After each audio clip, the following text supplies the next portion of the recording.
Okay, Chat preview seems nice. worked. Now we should be able to start streaming. Blah, blah, blah. Yeah, that mic keeps moving on its own. Well. Da, la, la, la, la, la. Test. Yeah, it keeps going up for some reason. Jesus. I mean, it sounds good. I'll just lock it. Yeah, I'll just lock it. I'll lock it in. Check 1 2. Check on the mic. What's up, everybody? How's everybody doing? We're gonna do a quick little sound check before we get going. Let me know in the chat if you guys hear me. Let me open up my chat here. Okay. All right. So, Mike and Jay, either one of you, say something.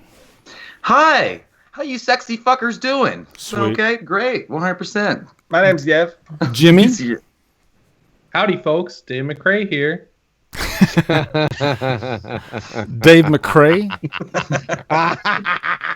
I did it. I did the thing. That guy's a dick. Actually, you did it wrong. It's not howdy. Fuck. It's, hey, folks, how you doing? Dave McRae There you here. go. That's it. Music to my ears. And Barry, say something.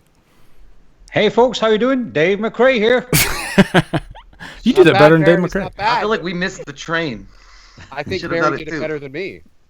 I think everybody hears us. Can you guys hear us? Let us know in the chat. Sounds good.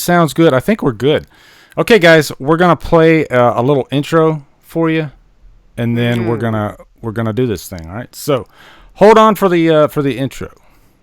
Let me close that. You want a shirt? I'm not touching that. No. Okay.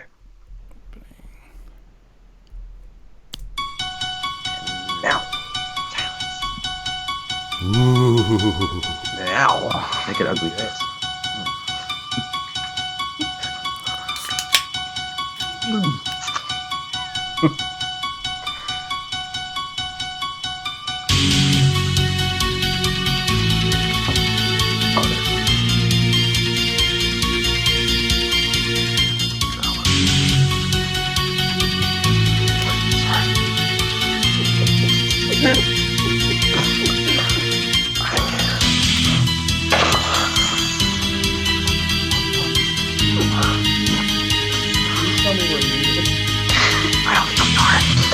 Here's everything you're saying about me. Why did they kill Rachel? Bullshit. What's the answer to number 7?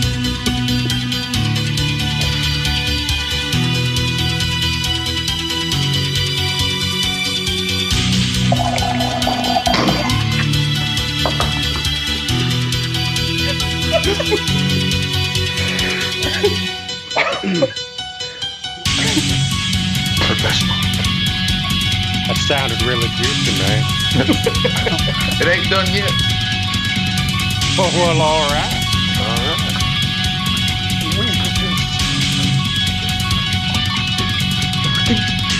Hey, Lonnie, get your ass away from there.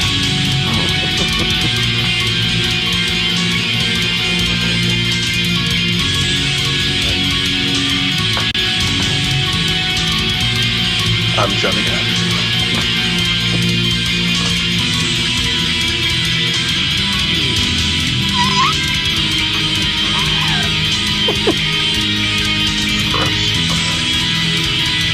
Like I'm in church. You know? Hearing a little bit of an echo.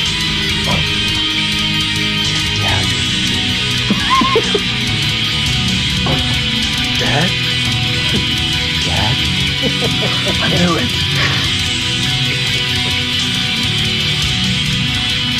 Oh, God.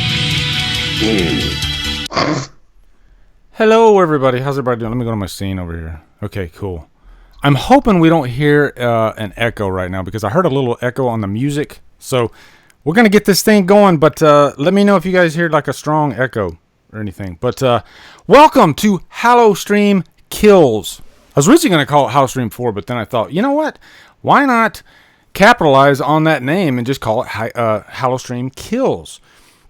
And first off, I want to welcome my guests. I have the biggest Halloween channels out there at my disposal. So really, really excited about that. First off, returning Mike and Jay from We Watched a Movie. Always an honor to have you guys here. Say hello.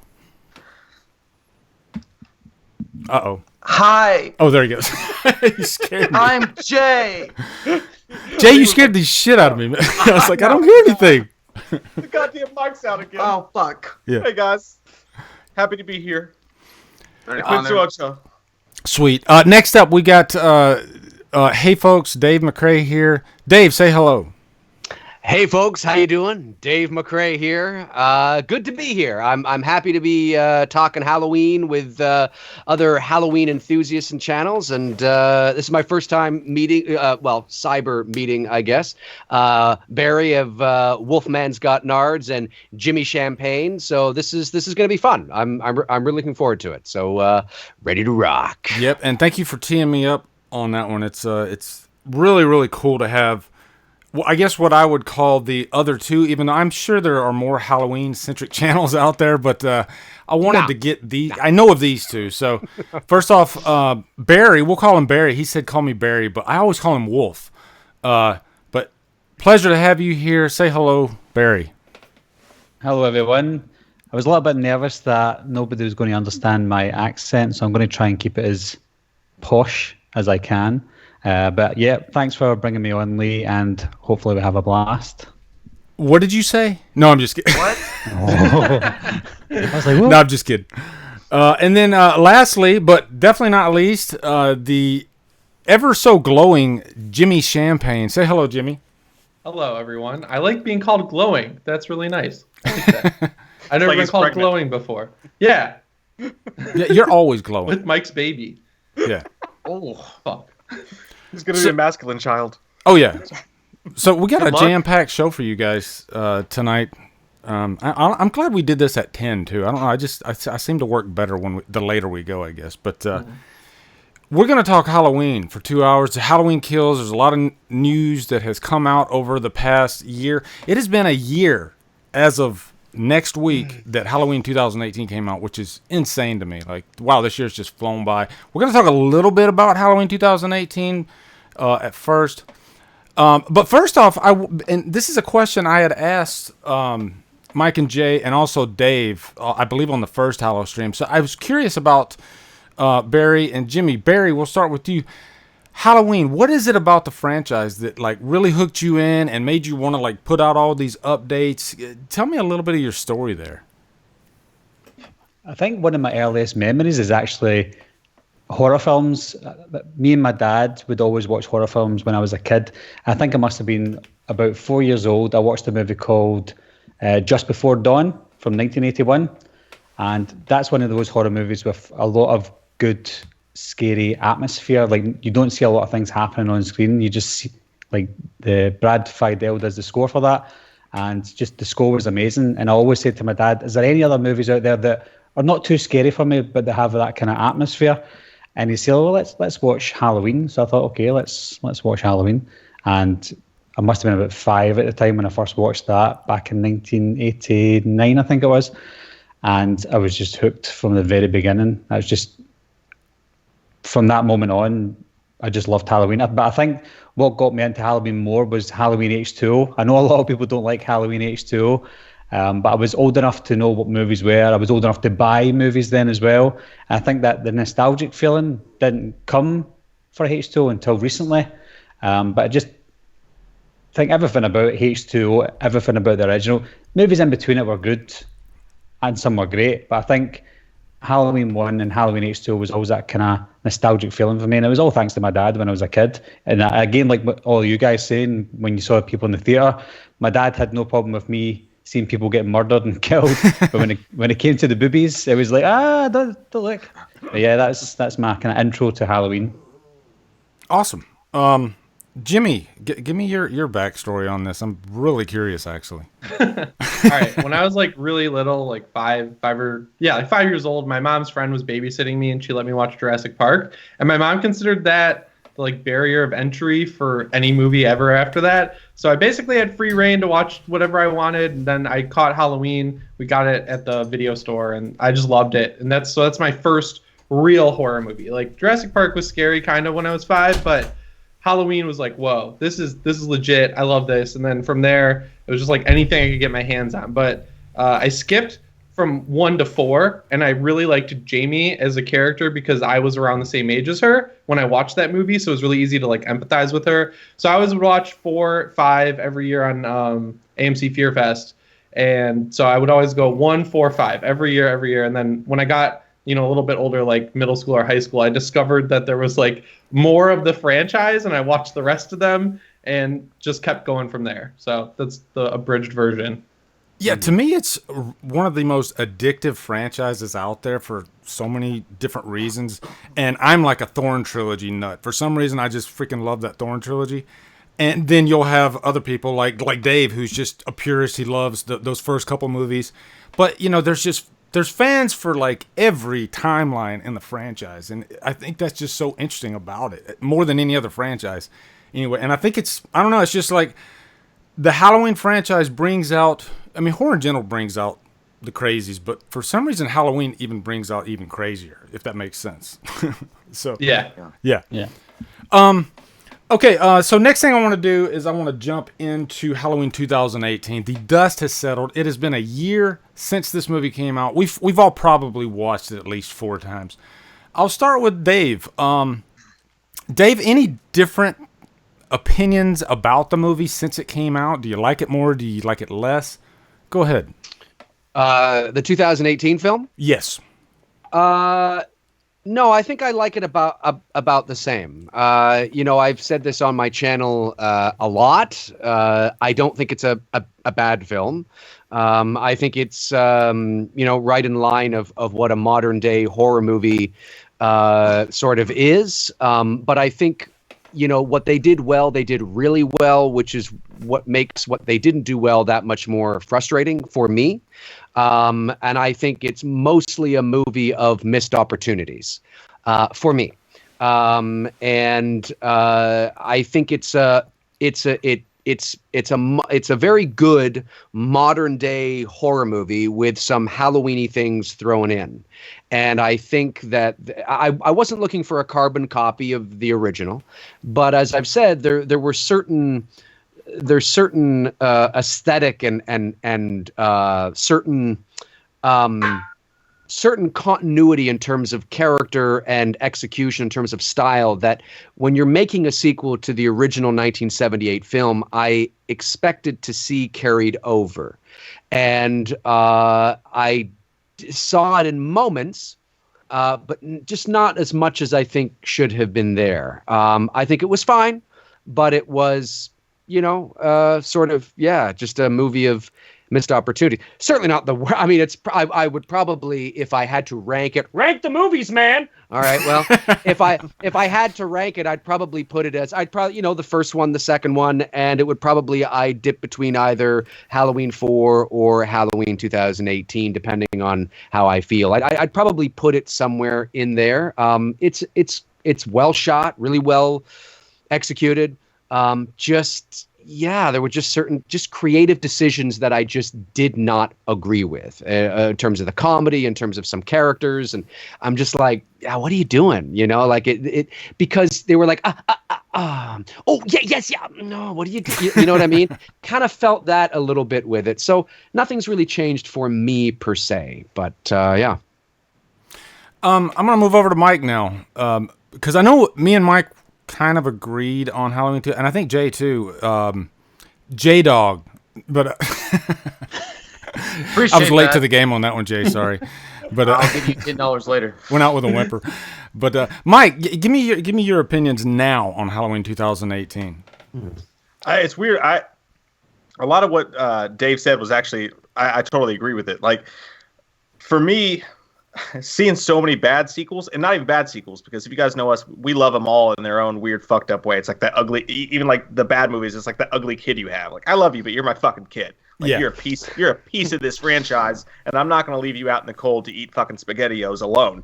I love them all in their own weird way. And for this one, I feel like Dave's even right. Like, as a movie, it got some stuff wrong. The Sartain twist, some weird stuff here and there.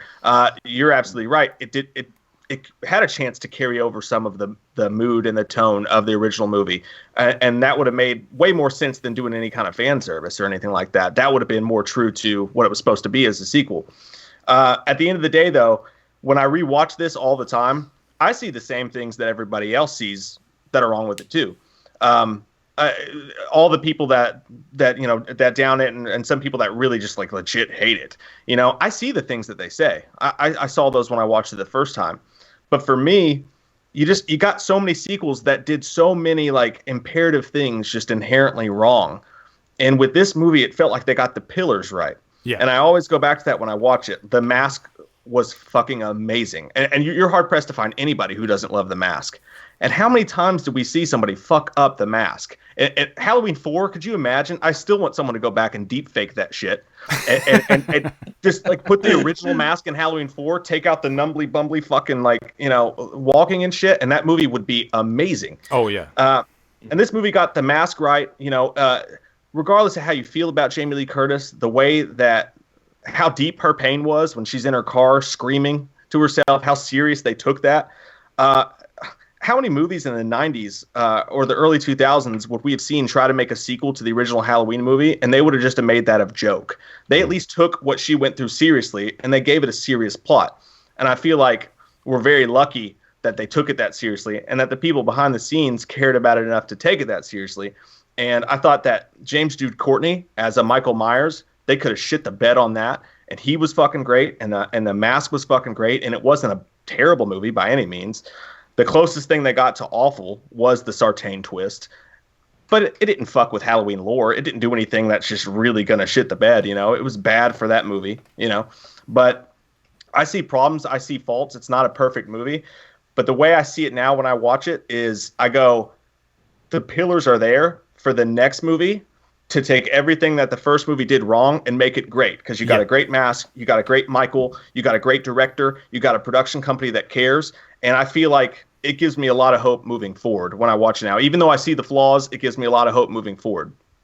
That's a good thing about the internet. You pretty much have this automatic soundboard of your faults on a movie. You could do all your data analysis and everything and say, okay, we need to make sure we don't do this and we do this. So it gives me hope for Halloween Kills, but when I first saw Halloween 2018, as a lot of my subscribers know, man, I flipped the shit. I was like, damn, this is what I wanted, because as much as I like what Rob Zombie did, especially in Halloween 2, I wanted OG Myers back more than anything. I just wanted that original Myers back with that original mask and everything. And for the most part, I got it. So I think that's one of the reasons why I freaked out. But then as time went on, I watched it a few times. Yeah, I noticed, and I'm not going to repeat the same things. I noticed the same things that everybody else, for the most part, notices with the peanut butter on my penis and all that stuff. I can still watch the movie and enjoy it, but it jumped down to like the middle of my ranking. To me, still, it doesn't hold a candle to like Halloween 4. Like Halloween 4 is almost damn near perfect, and the Myers in that movie and the Mask, for some reason, when I saw the movie, it never bothered me. And now I see, all the flaws that people point out about that, especially the Mask. But I don't know. I don't know if it's the internet that caused that, or I don't know if you guys had that experience. But like Jay, did you ever have that experience with Halloween 4? Like at one time, maybe in the 80s or 90s when you watched it, it didn't stick out as much as it does now. Yeah, I mean, I suppose so. Like Halloween 1 and 2, I remember watching those films, like the original ones, and liking them. Halloween 2, it was one of those films that I came to love later on in life. When I first watched the original 78 Halloween, it was fucking perfect. It was an amazing film. It was just an amazing story, characters, all that good stuff. Halloween 2, it was good and it was great, but maybe I didn't appreciate it as much back then as I should have. And then when I got to Halloween 4, I kind of I went through the motions. I watched it. It was cool. It was neat. It was different. It was a different cast, and it was just like a different general story overall. But yeah, definitely going back and revisiting those films, like Halloween 4. Man, there's something about that movie, that specific film. And I don't know if it was the time frame or just the writers, the directors, the cast. It just puts you in such a great fall kind of Halloween feel when you watch it, and you imagine the fucking leaves changing outside, no matter what year it is. You're like you imagine this time frame, and Michael Myers is vicious, he's mean, and he's back to what he should have been. And it's been a while, because they've done Halloween 3 before that. But yeah, I get what you're saying. But yeah, it's like one of those unique films that when I first watched it, no, I didn't appreciate it as much until later on. And then when I watched it again, I'm like, man, this is fucking great. Like, I cannot believe that this isn't like held to a higher standard. A lot of now it is, obviously, but back then, no. I mean, it was always like hey, that's good. That's next to fucking Lion King. I'll rent that shit. Let me take you know what I mean? But yeah, Halloween 4 is definitely it's a great film, man. It's a great addition. It's an underrated film, I think. I think it's heavily underrated even now still. But Barry, as far as like Halloween 2018, where did you put it when you first saw it? And is it different now? I had it ranked in all different positions before I officially ranked it. I think at first, when I first seen it, I was the same as you. I absolutely loved it. I think I put it my second favourite, right behind the original, initially, because I was caught up in the whole Halloween hype at the time. I went to see it at midnight, and we had a great atmosphere in the cinema. And just seeing Jamie Lee Curtis coming back and just seeing the quality of the film compared to the last few movies, I think it improved on everything from what Rob Zombie's Halloween 2 gave us. And I think that's why I loved it. But then I gave it a few months, watched the other movies in the franchise again, and then revisited it. And then I think I ranked it, I think it was maybe 5th. Yeah. It's midway. And it still sits around a bit there just now. I think it has got a lot of positives, like the soundtrack, James Jude Courtney, Jamie Lee Curtis. I know that a lot of people had some problems with Jamie Lee, but I think showing her in the movie, it kind of brings you back to the original franchise. So I think it's got a lot of qualities to it. Some of the issues that some people had, even the little small things, I didn't have a problem with. For example, Ray, when he says, "Oh shit, I got peanut butter all over my penis," I actually quite like that. Everybody hates that and they think that was silly, but see when you compare that breakfast scene to the Rob Zombie's Halloween breakfast scene, oh my god, completely different. Me being a dad, the first thing and the only thing I aim to do is embarrass and annoy my kids. Yeah, and I think that's probably something I would say to my kid. So even though it looked a little bit strange, I still think that was quite authentic and realistic. So there's certain things in it that people hated about Halloween 2018 that I actually didn't mind, and vice versa. There's things in it that I didn't like that other people liked. So at this moment in time, I think it's midway. It's not the best, but it's certainly not the worst. Yeah. Jimmy, let's hear from you.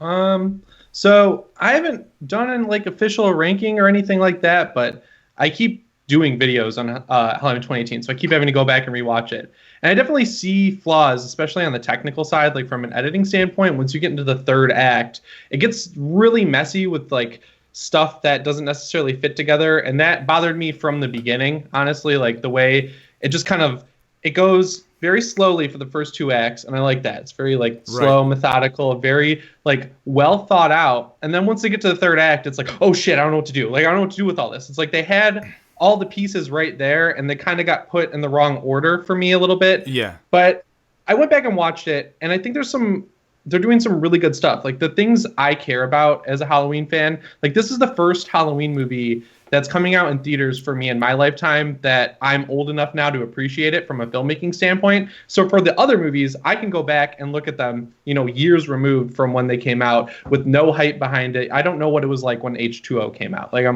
People love that movie based on nostalgia a lot of the time. I don't have that nostalgia, so I can look at it and say, it did this, this, and this wrong. So this is really the first Halloween movie for me that I went into it feeling the hype, and I feel like it delivered on the hype. And when I go back and watch it, yeah, there are flaws. Ray is a flaw. I think overall there's a little bit too much comedy in it. But as far as having Michael Myers as the killer goes, they got the things I care about right. He looks exactly how he should to me. Yeah. After 40 years, the mask is spot on perfect. Even the coveralls and the boots, they made that not hokey how he reassembles his outfit, I guess, when he gets out of Smith's Grove. That could have very easily been as tired as it started to get throughout the series, where it's oh, Michael's out, he's got to reassemble his outfit again.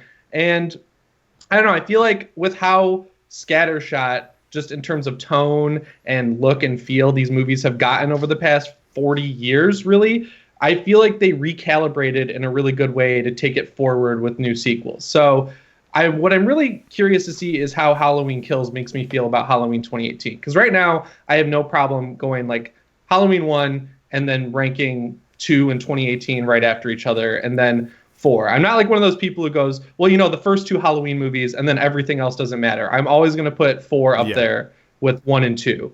And 2018 is definitely in that good upper echelon for me personally. Yeah, and I think once Halloween Ends is done, when you got that trilogy, I'm not going to look back and say, I can't watch Halloween 2018. That's kind of the crap movie of the trilogy. No, it's still solid, and it does have probably my favorite kill scene out of the whole franchise in the bathroom kill.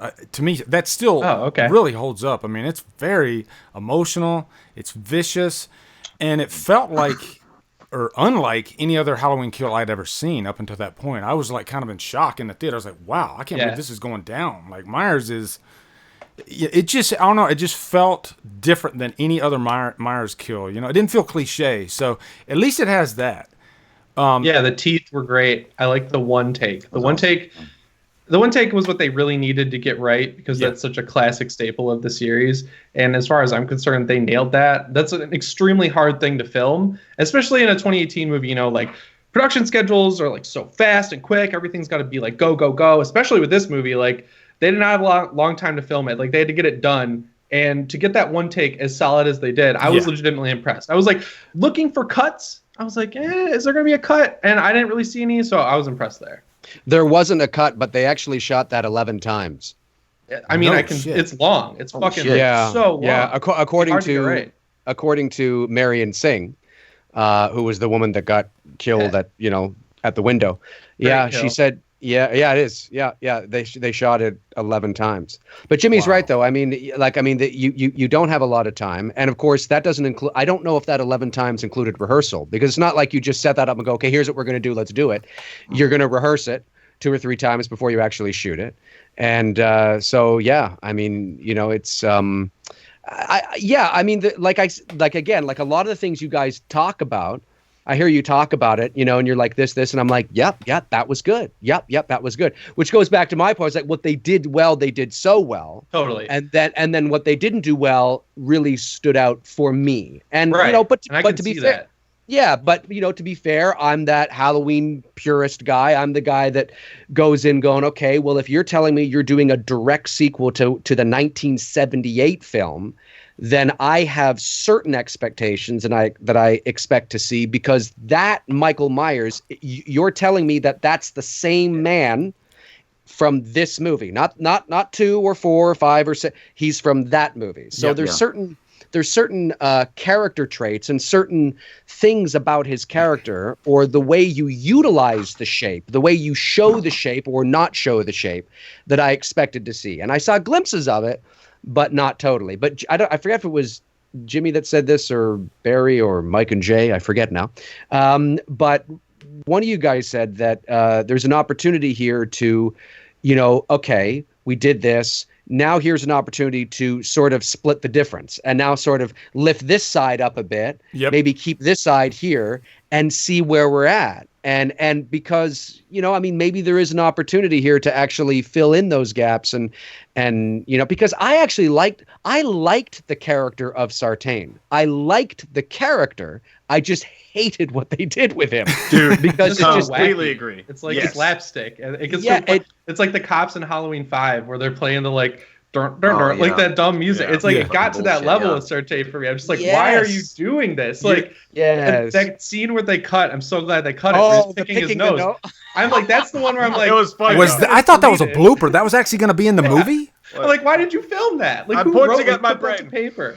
Well, I don't know about like Dave and Jimmy are absolutely right, and I didn't know that. Like, they shot that 11 times. Is that what you said? Like, I shot him 6 times and he wouldn't die.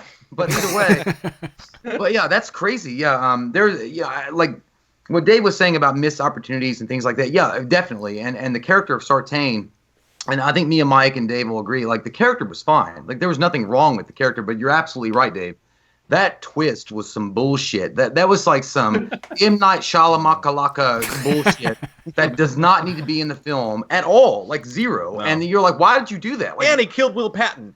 Why the This one- fuck yeah. did you kill Will? Yeah, my that was God. stupid. The guy that survived Armageddon dies? What the fuck are you talking about? They kind of painted themselves into a corner, though, by removing, the most controversial thing. They removed the Halloween 2 timeline where Laurie's a sister. So he doesn't give a shit about Laurie. So from that point forward, they have to put Laurie in his path or him in Laurie's path.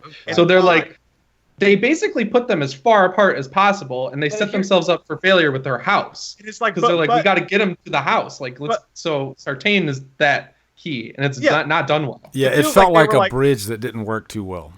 Yeah, but it feels like they were like, but we already built Laurie's trap house, so like We gotta use it. We have to use it. We have to. So like we have to drop Michael Myers off like fucking airmail at her fucking house because we said that he wouldn't be chasing her. That bothers me too. I totally get it. Well, but there's a missed opportunity with Sartain and Allison. She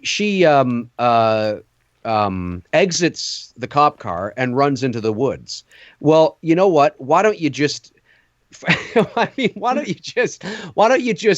I don't know, have something happen where Michael gets the upper hand of Hawkins, maybe not kills him, but gets the upper hand of, Sartain, and Allison just takes off, and Michael is enamored with her. He's enamored with her because she's the young girl that reminds her that he likes. He likes. I don't mean in a sick way, although I guess you could go there. I mean, but you there's could say that it's sick because it's Michael Myers. right, exactly. But he's a bad guy. Exactly. Here's this young, beautiful, attractive woman that he's suddenly enamored with. That's part of his MO. We know that, so that's not out of his character to do so. And then he just follows her to Laurie's house. He doesn't know that she's related to Laurie, but he follows her, and then, oh my goodness, accidentally Allison has led Michael, unbeknownst to her, to Laurie's house. And you could have just done it that way. Because that's really what smart. I like that a lot. And that's what they're trying to tell us, like by saying that they're not related. What they're trying to tell us is go back to the first movie, and when he saw her at his doorstep, he became enamored with her, almost like a BTK, like a lot of killers would do. He picked his prey, and so they're not related. But why does he want her? Just because he fucking does. But what you could have done is in that back seat scene. Look how easily Michael dispatches everybody else. Look how easily he dispatched Marion Singh in the window. Look how easily he killed Sartain. What they could have done is given us a scene where he tries to kill Allison in that back seat, and she fights him off. She does whatever she can to fight him off, and she escapes through the door and then runs away. And that gives him this little, like, you could even have his head turn when she escapes. Be this is a challenge. This is something I want to go after. There's something about her. And then it's almost in this nuance to where, she's also happens to be related to Jamie's show, and then she chases her there. I think that's exactly that. Probably would have been way better. And that's what I was going to agree with that. The only problem with like the fact that they're blood related is it gets murky there, like, because it's like you're trying to separate Michael, like, okay, so the sister angle doesn't work anymore, and we're trying to move away from that, right? But then you have her back, and then he's chasing her, he's enamored with her, I get that, but then her granddaughter's there, and then he attaches himself to that, you know what I mean? It's still like a family thing. It's just not connected directly to Michael. It's just like from a far away kind of thing. Like, I'm just saying, but I agree. Like if he didn't know, and he's like, oh, I don't know, you guys are related, but Dr. Sartain, his whole motivation was to get that interaction between Michael and a younger generation of the Strode family, and to see what happens. And it's like after he did that, then Michael comes back to life. He's like, "Fuck yeah!" But Michael doesn't know that, and Sartain. I mean, that's just sort of Sartain's motive. But you could totally have, that's what he's trying to do, but the plan is foiled per se, and Michael just follows this girl. I mean, it's you could say, well, it becomes about family, but it's not known to the character. Yeah. Michael's not chasing Allison because he's consciously aware that he's related to her. That's just circumstance, right? And then it feels a little more believable in my eyes.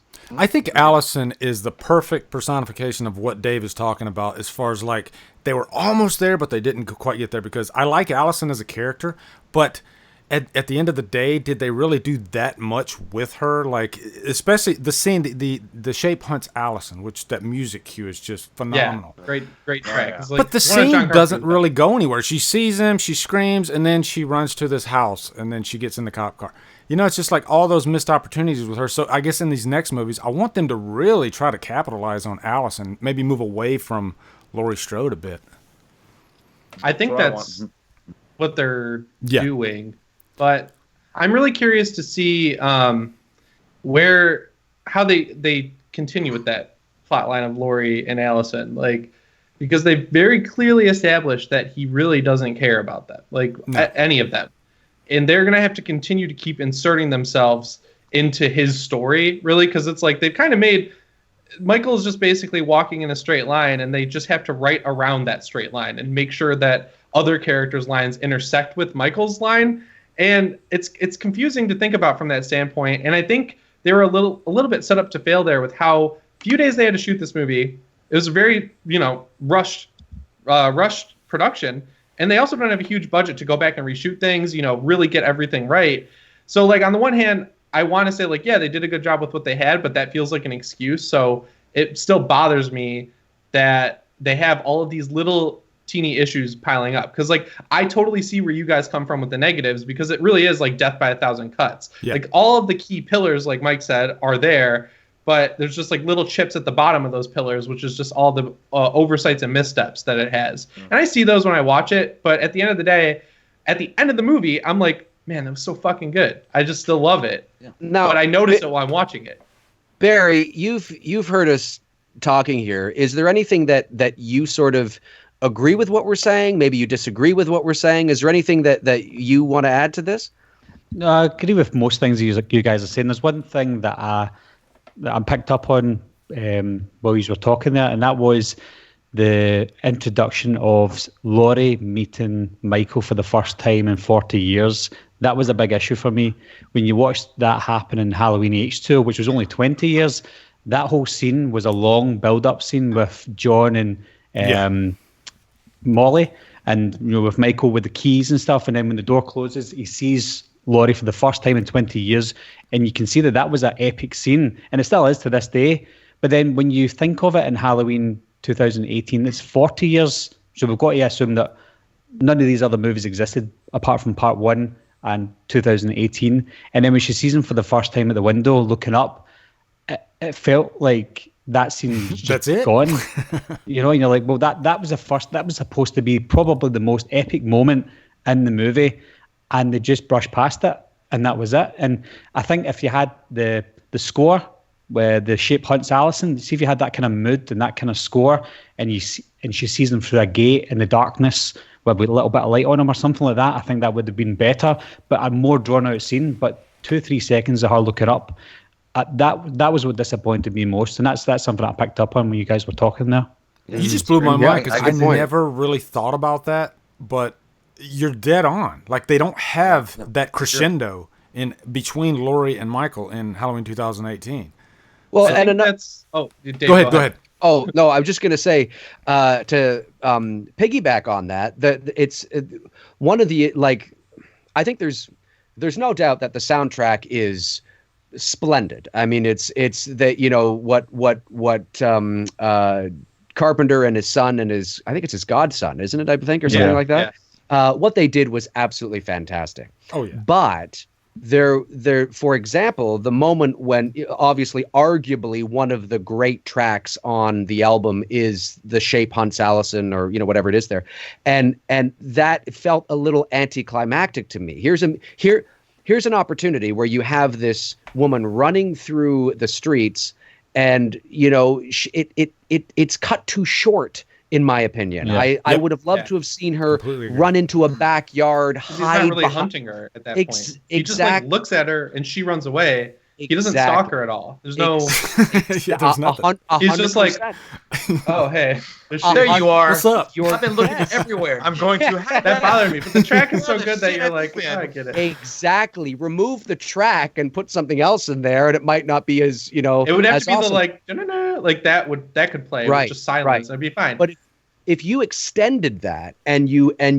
had her go into a backyard, she's hiding, you can have the track fall silent for a moment, utilize the atmosphere, the wind softly blowing through her hair as she's trying to look around, and then she suddenly sees him, or his face emerges from the darkness behind her, and then she takes off again and the track picks up again. Just extend it. Have something that really feels Halloween. Scary. Yes, Like, and that's scary. Like that's one Yeah. thing. The Scout Taylor Compton, Lori, they got that right, I think, because Oh, the yeah. showdown between her and Myers is fucking brutal. epic. Like Yeah. they almost carried it on too long, especially if you watch the director's cut. But I mean, that's almost like the opposite of what you saw with The Shape and Allison. Like there was no, I don't know, I just didn't feel any like crazy danger for Yeah. Allison. You know, no dirt on her, nothing. I don't know. It's just strange. I think Going that's- back to the meet between Michael and Laurie and H2O. I always keep calling it almost H20, but everyone fucking chastises me for that. But when they meet in H2O, that's like a two-way street interaction because Michael has been hunting her for 20 years. You know, like he's been coming after her, and she knows she's his sister. He knows she's his sister, you guys get it. Yes. In Halloween 2018, it's a one-way interaction. Like she's been letting Michael take over her life basically for 40 years, and he hasn't probably thought about her in 40 years. So when she sees him, it's like a whole emotional moment for her. But for him, he's probably just like, oh, hey, there's that bitch again. Like, Who's That's that old right. woman? that's kind of how I took it. So they like if they really did play it up as if like they were both like, oh shit, there's my nemesis, that would kind of Right. go against what they were trying to do. So they kind of set themselves up for that, in my opinion. Not Jimmy- good or bad. Jimmy is bang on there because there's two moments in the 2018 film where you can tell if there is any sort of conscious or reason or even the rudimentary sense of life. Anyway, if there is something that he's thinking, if he does think, if he's reasoning with himself, there's the moment when he sees her and he head tilts right in the window. That's Nick Castle. But as soon as the mirror breaks, you see sort of a cut where from this to kind of this. That's the transition from Nick to James. And that was actually sort of the passing of the torch. So it's actually both of them in there. Yeah. Smart. But there's that moment where you see him kind of go like this. That's Nick. And that's a nice poetic moment to have the first time in the movie that Laurie and Michael lay eyes on each other. It's Nick and Jamie Lee. But then there's the moment in the bedroom at the end of the movie with the shotgun, and he pushes her up against the wall and he does kind of a head tilt as well. So I want to believe that the character is possibly recognizing her, but not necessarily, as Jimmy said, to any sort of, it's just kind of like, oh, yeah, it's just like, oh, it's you, I think. But there's no emotional attachment there. There's nothing. It doesn't mean anything to him at the end of the day other than, it's that girl, They need to Kinda make how I a took it. Yeah, I feel like they need to make a decision. I feel like they came out with this. I think here's the problem personally for me, and I think it was the same problem they went to in H2O, because you remember in the old scripts when they were going to do H2O, it wasn't originally supposed to include Jamie Lee Curtis, and then they found out Jamie Lee Curtis was interested, and then they put her in the script, and everything changed. I think with this movie, they're torn between like, I want to move Michael on. Okay, I want to erase all the sequels. I want to erase them being brother and sister. I want to erase him chasing after her. But at the same time, they're also saying, well, we also have Jamie Lee Curtis, who is our star power, and we've got to put her in the film, and she's got to be important, and we can't kill her off real quick or throw her to the side or whatever. But at the same time, we also want to bring Allison to the forefront. But at the same time, we also want to make Michael not be tied to all this shit. It just feels like there's this, and like I said, the pillars are there for a great movie, but they just haven't decided what the fuck to do. Like, is he chasing after her? Is she fucking hunting him? Is he going after her daughter? Are we going to pass the torch? At some point, you just gotta, to quote Woody Harrelson from Zombieland, nut up or shut up and pick your fucking path and let's go. Like, let's do it. Because it's confusing to all of us as hardcore fans. Yeah. We don't know what Michael's thinking. We don't know if he's chasing after her. He's looking for a Twinkie. What the fuck are you talking about? Yeah, I really hope that the sequels do that, because it feels like they're harnessed in between, like, we want to move on and we want to introduce a new path for Michael. We want to introduce Allison. We want to put her to the forefront. But as long as Jamie Lee Curtis is here and she's our star power and she's what a lot of people are, in their minds at least, are paying tickets for, we can't just have her die. I just want them to choose and let us know, who is this Michael? Who is this 2018 version of Michael? Who the fuck is he? And then let's go with it and, like, pick a side. I like what you're saying, and I appreciate it. And I will agree with you. But I'm going to tell you this. Look, I loved Halloween 2018. I did. But I agree with you as far as, like, shit or get off the pot.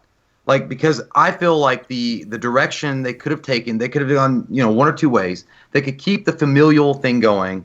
That's fine. A lot of hardcore fans would be okay with that. But look, the the main thing about Halloween 2018 that I didn't like as much, like I just didn't like it, was I really wanted there to be, and it goes back to what Dave was saying, it goes back to what Barry is saying, this epic moment between Jamie Lee Curtis and Michael Myers at the very end of the film. You know what I mean? 40 years of fear and rage and all this stuff coming and bubbling up to the surface, and have this full-on final showdown. Mortal Kombat fatalities are on. Whatever you have, whatever is available, I will fuck you up with it. I don't give a shit. We're gonna have this out here and now. We're done. You've been caught in the restaurant with a mistress. I don't know what it is, but whatever. This anger, this rage, I wanted to see that played out. I wanted to have this. In my mind, I always thought of Jamie Lee Curtis as Van Helsing, and Michael Myers being her vampire, her Dracula, and then having her go down and try to take him down with her. You know what I mean? Like, I know it would have been. It would have been. I think you're touching on something there, Jay, and that's not the best word usage, but thinking back to like Loomis and Michael, especially in like Halloween 4 and 5, when he approaches Michael in the woods and he's like, I'm paraphrasing, but like, when will it end, Michael? The rage, stuff like that. That's the stuff that gives me chill bumps about the franchise, and that's the stuff that really got me into the franchise. So I have no problem with them using Laurie Strode, 40 years later, but give me some of that. Have her approach Michael and try to reason with him, or try to, get, instead of just another showdown of them fighting, because we've seen that so many times. And so many times on my channel, I've talked about how I'm sick of Jamie Lee Curtis, just because I think it's just the same old every time. H2O was nice, and she had her nice send-off and everything, but Halloween 2018, after watching it so many times, that's the one thing that really sticks out to me. It's like, why not have this moment where she's face to face? I mean, that's really what the podcasters wanted in the first place. Yeah, and Sartain, they wanted to get the two of them face to face. Let's hash it out and maybe have this emotional moment with each other. So you see, this point. is go ahead. Yeah, no, it is. This is the problem, that there's a bit of a dichotomy here. And the Halloween series is now asking us to forget, and for me it's not that hard because a lot of sequels I don't like, but it is for me, Dave. It's very hard. But objectively speaking, when you just look at things objectively, they have said that the only movie that exists is the original Halloween. So when you go to watch the 2018 film, what's difficult for some fans to remember and actually get behind when they're watching the movie is everything that you knew about Laurie Strode and Michael Myers does not exist. There was no massacre at a hospital in Halloween 2. There was no Halloween H2O. There was no Halloween Resurrection, thank goodness. But I'm just saying that there's that story that we know about Michael and Laurie is only one movie deep. So we as fans look at Laurie and Michael and we see the 40 years, the 5 movies, the build up, what we see Halloween 2 in the hospital and everything. But that actually doesn't exist. So it's this strange sort of thing that when it's almost like fans are expecting more because of everything that we remember, right? It's like I was having this conversation with somebody that said, "Oh, Haddonfield Memorial Hospital is back." And I said to them, "What do you mean back?" I was playing. Stop playing with my mind, David. Yeah. Right. Well, I was playing into it, right? Like, I was like, what do you mean back? Like, well, it's back. I said, but we've never seen it. And like, well, yeah, we have in Halloween 2. I said, no, that doesn't exist. I said, for all intents and purposes, this is the first time we will have seen Halloween Memorial Hospital. Now, they're using the original logos purely for nostalgia. They don't have to do that. It's a nice callback. Right. Yeah. I mean, it sucks that Stranger Things kind of beat them to it. Yes, that's true. Oh yeah, that is true. That is true. But it's one of those things where I agree with everything. Like there's that, we have this it's back, baby. It's back. When really there's nothing that's back. The only thing that we know in the world of the story, in the world of the narrative, is just that first movie, you know. And it's like I posted a thing online where I said, when was the last time we saw Brackett? And everybody was, you know, saying, oh, you know, when he said, no, I said, no, the last time we saw Brackett, the line, for all intents and purposes, you let him out. He never said those words. He never said those words because that comes from Halloween 2. So there's so many things as fans that when you look at this new story, it feels maybe anticlimactic, or it doesn't feel fleshed out, or it doesn't feel as as it should, because all that stuff that would have built up to that doesn't exist. And that's an interesting mental psychological sort of dichotomy there. I want a Brackett t-shirt that has that like freeze frame of him saying, you let him out, with his mouth like wide open. Well, now you won't get it. Well, maybe you'll from like Cavity Colors. This is some time cop shit. Jean-Claude Van Damme. Yeah, I don't have that experience because, you know, I started with the first movie and then I jumped to 4. So like I watched 2 later in my life and I love it for what it is, but I look back at it, I'm like, why do they do all this stuff? Like, I don't like the sister plot line. I think that like it's literally it serves a purpose in that movie. It serves no purpose to me as a fan. So I really like H2O for what it is also. I'm like, oh, this is a great like counter to Scream, I guess. Like that's fun. But when I get to Halloween 2018, like that's the Laurie that I've always looked back on. I'm like, I want to see how the Laurie from Halloween 1 was affected by that. And that's kind of what I got out of this movie. And it lined up with like what I thought would actually happen, because you go out of Halloween, you're like, oh, Laurie got away, you know, like Michael's out in the night, but you know, Laurie got away. And then you realize like how fucked up you'd be for the rest of your life after going through something like that. Like I get comments sometimes on videos where people are saying that Tommy and Lindsay, when they come back, right, they're going to be totally fine. But it's like they're probably worse off than Laurie because they were kids when this happened to them. Yeah. Like I think that's like the one thing Rob Zombie kind of did right between his 2 movies. He really explored that in the second one, especially in the director's cut. And I always like look back negatively on the second Rob Zombie movie, but I watched it last year and I was like, oh, I see what he was trying to do here. But by that point, it stopped being a Halloween movie, so I didn't really care. Yeah. And that's kind of like where I'm at. So I think with Halloween 2018, you know, they wanted to simplify it. They wanted to bring it back to what it was back then in the 1978. But if they really wanted to commit to that, they wouldn't have Laurie even be in the movie. And I get why they have to have her be in the movie, because it's Jamie Lee Curtis. She brings in the star power. But if you want to simplify Michael Myers to like the molecular level, like just the concentrated Michael Myers, you'd have him break out of Smith's Grove thanks to Sartain, and then just go on another killing rampage and have the whole town not know what to do with him because Loomis is now dead. He's not there to be the Van Helsing to Michael's Dracula. And that would have been a great sequel setup, because then you'd have to have all these other characters be like, well, there's no foil to Michael. We got to come back and really take him down once and for all. So Jimmy's right, you know. Sorry, I just wanted to say that you're right. And if there's one person, and he is coming back, but if there is one person that does make sense to come back, and we understand why they brought back Laurie, it makes good business sense. But if there's one person that actually does make sense to come back, it's actually Brackett. Right, because he never experienced, we never saw him experience the loss of his daughter.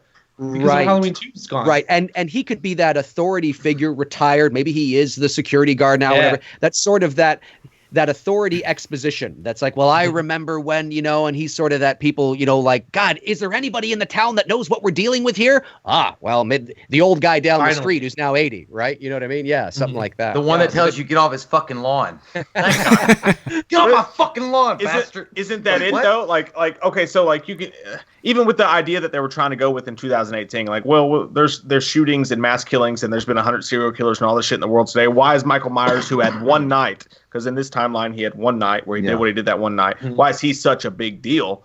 I think it's because when you look at the people who witnessed it, when you look at Tommy Doyle and Lindsay Wallace, they didn't just witness a guy kill a few people and then go to jail. They witnessed a fucking superhuman get shot 6 times and be unstoppable.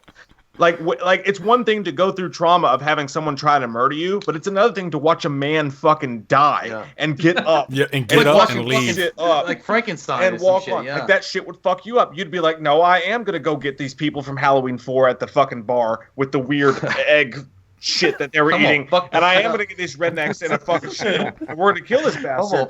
And then you got Loomis looking down, and then he turns around and looks at the kids, and he's like, "God damn it! I knew this shit was gonna happen. Get the fuck out of my way." Yeah, and then they all look at Loomis and go, "I fucking know, right?" And then Loomis is like, "I fucking know," and then they're like, "Fuck yeah!" It's like, fucking Jersey Shore. That's what it would be like. We saw this shit. We know what's up.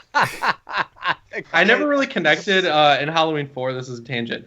I never connected that when the dudes go out in the pickup truck that you're talking about from the bar, I never realized that they just shot a completely innocent dude, like a homeless guy sleeping in the bush. I didn't realize that until like 3 years ago. Yeah, I went back and I was rewatching Cinemassacre's Monster Madness on it, and he makes a point about that. I was like, oh my god, like what the fuck? Oh yeah. Like I don't remember the guy's name, but he was like, "God damn it, Ted shouldn't have been hounding out there in them bushes." Ted Hollister. What was he doing? Shit, Earl, you just shot Ted Hollister. Just shooting at a bush. Like, it's like y'all just hanging out by the gazebo. I'd love to see a spin-off film from his perspective. That'd be great. Oh, we could talk for days about spin-off films. Dude, I mean, like jokes. Reverend Sayre and his thing that he's hunting. Please give me that. I mean, there's a whole franchise for you right there. He teed it right up. Hey, just to jump his family's revenge. But you're right. I want to point out, like, Mike's completely right in the fact that you imagine little kids, and they tell you that the boogeyman or the monster isn't real, right?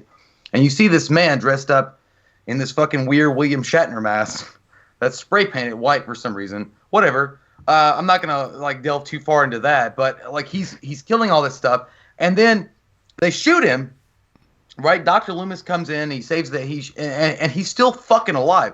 You just witnessed the Incredible Hulk serial killer, and he gets up, and they say the boogeyman, we'll kill the boogeyman. Like, don't worry about that. Like, turn the light on. I'll check your closet. I'll check under your bed. It'll go away. Bullshit. That motherfucker took 6 slugs to the chest and still managed to walk down the block. And now you're telling me the motherfucker escaped? Fucking how many years later? That's what I'm saying. This shit's real. Oh my god. To be fair, Tommy and Lindsay actually never witnessed that. Well, they did, but they did witness. They did witness him like nonstop stalking them, though. That's true. Loomis fucking read it to him as like a bedtime story. It's like, I shot this motherfucker 6 times. He did. You believe me? Cookie Woman, he got the fuck up. Don't you dare smile, you son of a bitch. But yeah, he knows. Yeah, that guy knows. But you're right. Like that would really fuck up some kids. Like and in Halloween Kills, when they bring them back. Like, do you guys? I mean, honestly, do you think they're going to be kooky? Do you think they're going to be like weird characters, or like, are they going to be like normally adjusted adults? Dude, I think it's weird that they're still around. Like, I just like, I'm from a small town in Michigan, which is very comparable to Illinois, and you just leave when you graduate high school. You leave, and the idea, like, I caught flack for saying this, but bringing back all these characters makes it feel like Halloween the Ride, where it's like, oh, like there's Tommy Doyle, there's Lindsay Wallace, like everyone's still here, like hanging out in Haddonfield. It's like, how big is this town? Like, what? That was my issue with supporting all these different people. Yeah. Yeah, I actually said something about it on Twitter too. Like, why? And one of the producers, Ryan Turek, actually commented on my post because I was like, why are we bringing back all these people? Because I come from a small town in Mississippi, and nobody's there anymore from when I went to high school. So it just didn't feel. Right. So I'm hoping that doesn't like get in the way. What did Turk respond to you? Like what was his? He was saying something like it's not out of the realm of when you go back to your hometown, you're gonna have those people that are there. I'm like, okay, yeah, but I mean, I don't know. Look, Ryan's right. I mean, it's not unprecedented, but my concern is that like to bring back Brackett, narratively that makes sense to me. Yes. To bring back, if you're going to bring back anybody, Brackett makes sense to me. He makes sense if he was willing to do it. Great. Between the two kids, if you were going to bring back the kids. Which do you bring back them both, or do you bring back one? And for me, I think you bring back one, and you bring back Tommy. Yeah. And the reason you bring back Tommy is because he was fundamental to the message of the original Halloween. because the message, as we know, as I've said ad nauseum, it was supposed to be a one-off film, right? But that message was that Tommy believed in the boogeyman.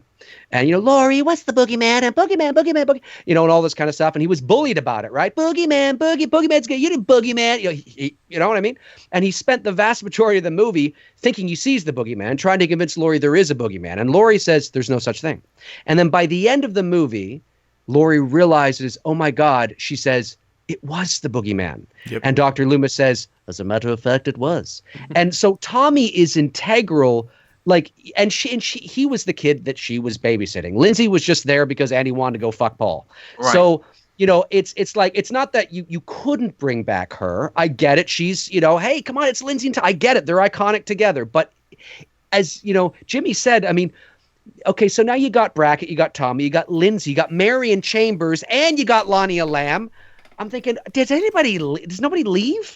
Like, I mean, what? Right. Like, it's a great town. I mean, maybe they did though. Maybe they'll come back from somewhere. But we don't know. We didn't see that. Family reunion or something. How much? And how much time do you have to spend as a movie? It's like a Mortal Kombat movie where you introduce every fucking Johnny Cage, Sub-Zero. Right. Like how many times? Like you're gonna have to go through this movie and you're gonna have to introduce all these characters, and we're gonna have to tell the audience who hasn't watched a fucking Halloween movie before, who's there on a Friday night, trying to make out with their girlfriend, who these fucking people are. Yeah. Is that going to drag the movie down? Are we going to have this fucking entire 30-minute scene where we go, this is Tommy, this is Lindsay, this is this person? I'm like, I don't know. Is the nostalgia fucking shackling Michael and him moving forward as a character? It's something I've wondered a lot. I agree with Dave 100%. As far as if you had to pick one or the other, Tommy would be the guy. He'd be the guy. He was the only one that had a direct interaction with Michael Myers. In the very beginning of the movie, Michael Myers was there, and he stopped him, and he's like, yeah, we get candy, and then he runs off, and then Michael's like, fucking watch where you're going, and didn't kill him, and then follows him around. There was some kind of I don't know what that was, and I'm not sure 100%, but why was Michael Myers so focused on Tommy when he was walking on the sidewalk? What I mean? He slowed the car down to kind of he wasn't interested in the kid. He stopped. But he did. He was just watching him a little bit though, and it was why? What was going on in Michael's mind? Was he relating in some way? When I was a 6-year-old boy, and I remember, what I mean? But there was this direct interaction. Was that before or after he saw Tommy and Laurie from his door? I think it was after. It was after. I think he was maybe following him to see where he went. Right. Maybe he could follow Laurie or something. Right. And if you look at that from the director's perspective, because again, he didn't make them sisters until he was writing the second movie over a 6-pack of beer. Or was it the TV version? Either way. It was whatever. But if you look at that from his perspective, he's writing a movie about a serial killer after in the 70s, serial killers were a huge fucking thing and they were happening all the time. And what did they do? They would cruise the streets and they would find a fucking victim and then they would stalk that victim and then they would kill them. And I think in John Carpenter's mind, he was looking for a victim. And is Tommy going to be the victim? Am I interested in him? Then he sees Laurie. Then he sees who he sees. I think that's at the end of the day, he finds his victim and he stalks them and he wants to kill them. So if there's any reason for him to be still chasing Jamie Lee Curtis's character after all this time, it's not because they're brother sisters. It's because she is still the fucking victim that he wants. He's the person. She's the object of his affection. Yeah, I've often said that Myers is not supposed to have a motive, but if you're going to give him some sort of and motive essentially means that there's no prior history there in terms of what he's doing. But Laurie is the one that got away. And so if she's reintroduced into his life and he does consciously remember who she is, what would happen? He's without rhyme or reason or motive, but would he somehow want to get rid of her? It's an interesting concept. I think, going back to the original, I think it's just Laurie on some sort of maybe psychosexual level or some sort of, whatever, maybe not, reminded him of Judith. And then, of course, Tommy reminds him of him. you know, and Absolutely, yeah. and I think that he's enamored with them both for different reasons. And Lindsay is cool character, iconic in her own right, but unnecessary for a sequel. And I'm really hoping they don't have them married. Yeah, I have something to say about I- Lindsay. Like, oh my yeah. fucking god, I don't if think that it will be. happens, That's If gonna they happen. hear the groans. I would It's like gonna to happen. see. I would like to see Lindsay be the pre-death to the fucking drop of the Halloween Kills. Like Michael Yeah. stumbles out of the woods Yes, or whatever. yes. He ends up in her house. He fucking kills her. It's somehow they translate to the audience that this is Lindsay, whatever. And we even talked about in the podcast the other day when we were talking about like what's the mask going to look like. Maybe he walks out of there. And I'll be brief on this, but maybe he walks out of there and his mask is really like gnarly fucked up, and it's like melted to his face and shit and fucked up. But then for some reason, maybe, and this is a stretch, but maybe Lindsay went out, or maybe for some reason Lindsay has these Halloween masks in her house, right? Michael goes, she's the first house that he gets to because we're in Haddonfield or we're around that area. He kills her. What fucking luck is that? In a crazy fucking scene. Yeah, I know, it's a stretch. I know. You'd have to do a little bit more. Holy You'd shit. have to round it out. But if they rounded it out, because that's what they're supposed to do when they write shit, is if she's the first fucking kill, Yeah. and then like right after, somehow they translate to the audience, this is Lindsay Wallace. And then right after, he kills her in the most heinous of ways, a la Nurse Chambers and H2O, that kind of shit. Yeah. And then right then you get the fucking boom, Halloween Kills. And then maybe Tommy finds out about that because they remain close through the years because of their trauma, and that's what these movies are all about, is trauma, right? They remain close because of that. He finds out about that. He comes to town and that brings his character in and all that, and it ties in. I just think it was Not a cool. bad idea. It's not That's bad. what I was thinking about Lindsay. Well, I was is, gonna say. oh, go ahead, well, sorry. go ahead, Jay. No. Okay. Well, what I was going to say is, like, I like your idea. I mean, there's two different people, or there's two different kinds of mindsets. Like, when a tragedy happens, some people pull together. If they experience this tragedy together, they pull together, they remain close. And then there are other people that push as far away from the people that they were they experimented, like, or they had this experience with, you know what I mean? So, like, what if Tommy didn't know about it? And maybe like a newspaper flash or something about serial killer strikes again, or the return of the maniacal killer in Haddonfield resurrected, or something like that. But he had made sure that he had stayed as far away from Laurie Strode and Lindsay Wallace as he could, because he doesn't want to be in their vicinity to be reminded of those terrible moments in his life. And then hearing that brings him back to Haddonfield in some way or another. Like, he's like, and you can, like, the movie's dog shit, but I liked it. You remember Lights Out? Oh yeah. You know what I mean? Like, not Lights Out. I'm sorry. No, not that one. That's I a was like, decent that movie. movie's all right. Darkness Falls. Darkness Falls. Yeah, yeah. Okay, that one. What? The guy moves away from the tragedy. Okay, he moves away and he buys a bunch of flashlights and fuck you. Like, I hate the dark. But he buys the flashlights and he stays far away, but he gets drawn back into the town because his, girl crush is having problems with her son, and therefore brings him That's back our little in. brother. Right? Yeah. But he stays away because he doesn't want to be reminded of what happened in that particular town. And I feel like that's the route they should take with Tommy, is the fact that he would push away as far as he can from Laurie and all the other events that happened that night, or the people that were involved, because psychologically, as a kid, you'd be like, I don't want to be reminded of this shit. And then comes back because of Lindsay Wallace dying. But also, That makes sense. a little roundabout. I'm going to talk about what Dave said, and I like it. Following on what you said, that Michael was reminded when he was seeing Tommy, and he followed him and he stalked him.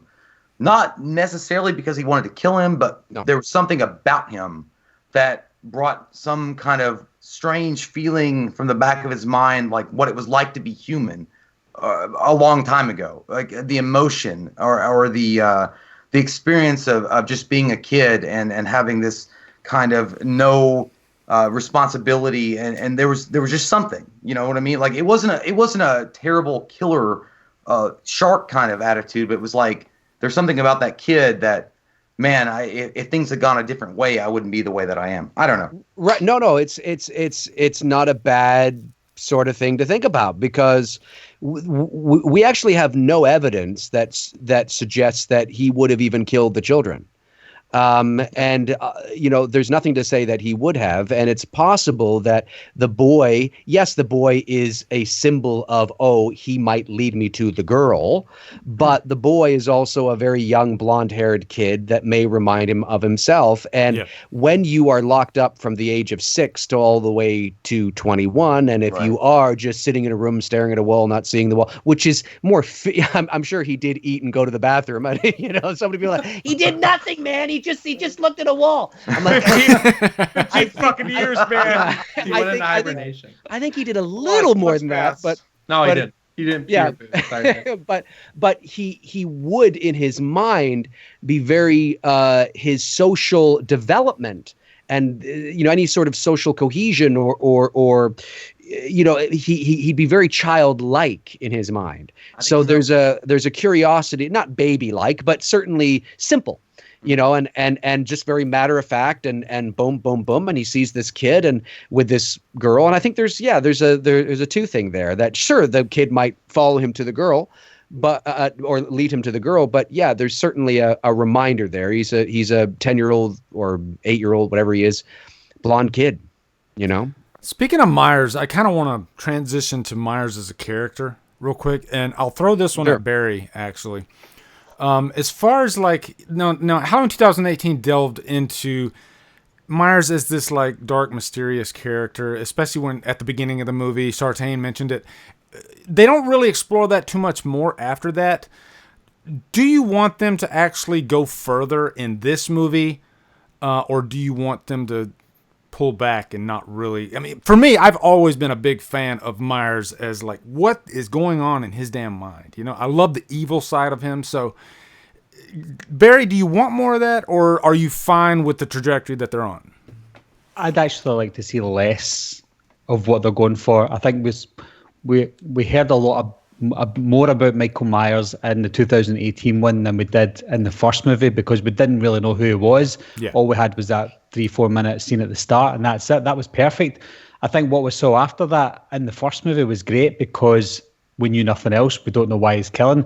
In Halloween and what's coming up with Halloween Kills, it is like they're trying to go with the trauma, and we're focusing on Laurie, which is fine. I'd rather focus on Laurie than Michael. I'd rather just see Michael as this person who is just going about killing people. Just a blank slate. For them to explore more about Michael would make him less of a mystery. I'd like for him to be mysterious still. I don't want to know too much about him. I think we learned from the mistakes of the Rob Zombie movies. We learned too much about Michael. We made him human.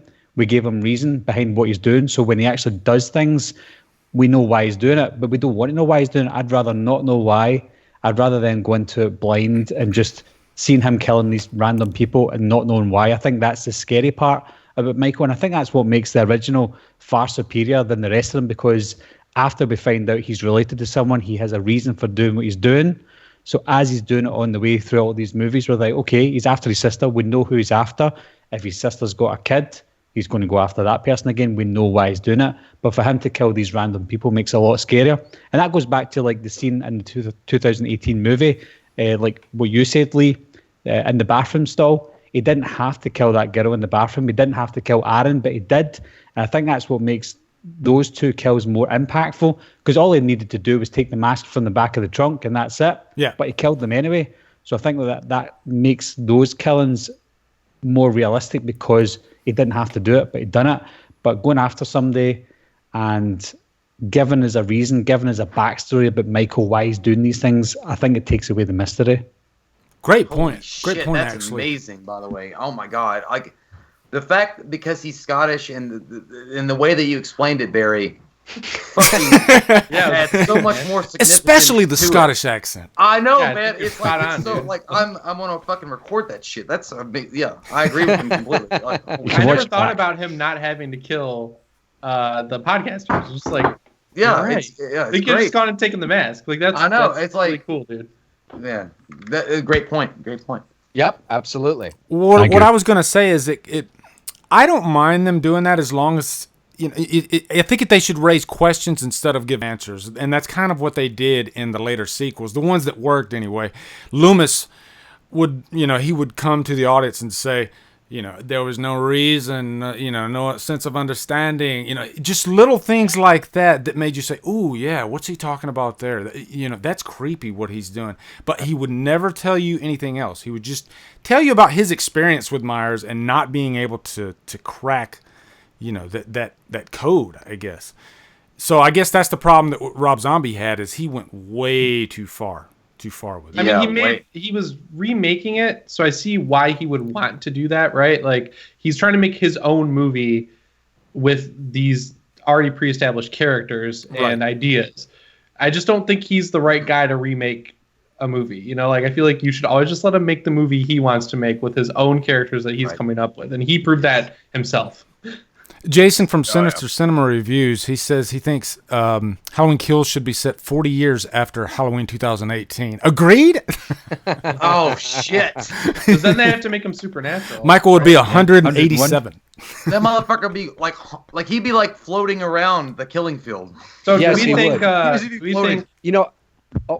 wait. So do you guys think the reason that they're bringing back Nancy Stevens, Marion Chambers, whatever, do you think they're bringing her back to kind of fill in some of Loomis's blanks?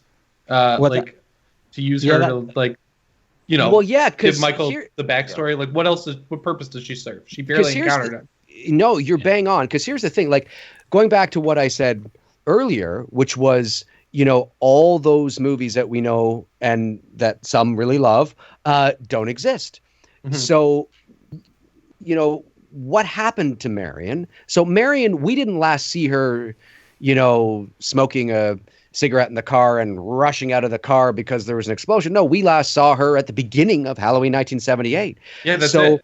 So if Michael was locked back up, which presumably he was, obviously, and so Loomis had many more years with him, presumably with Marion Chambers, maybe even Loomis and Brackett developed a relationship of some sort. Obviously not a romantic one. I mean, a professional one. I mean, maybe. Maybe. You never know. I mean, no, you never know. Hey, you never know, man.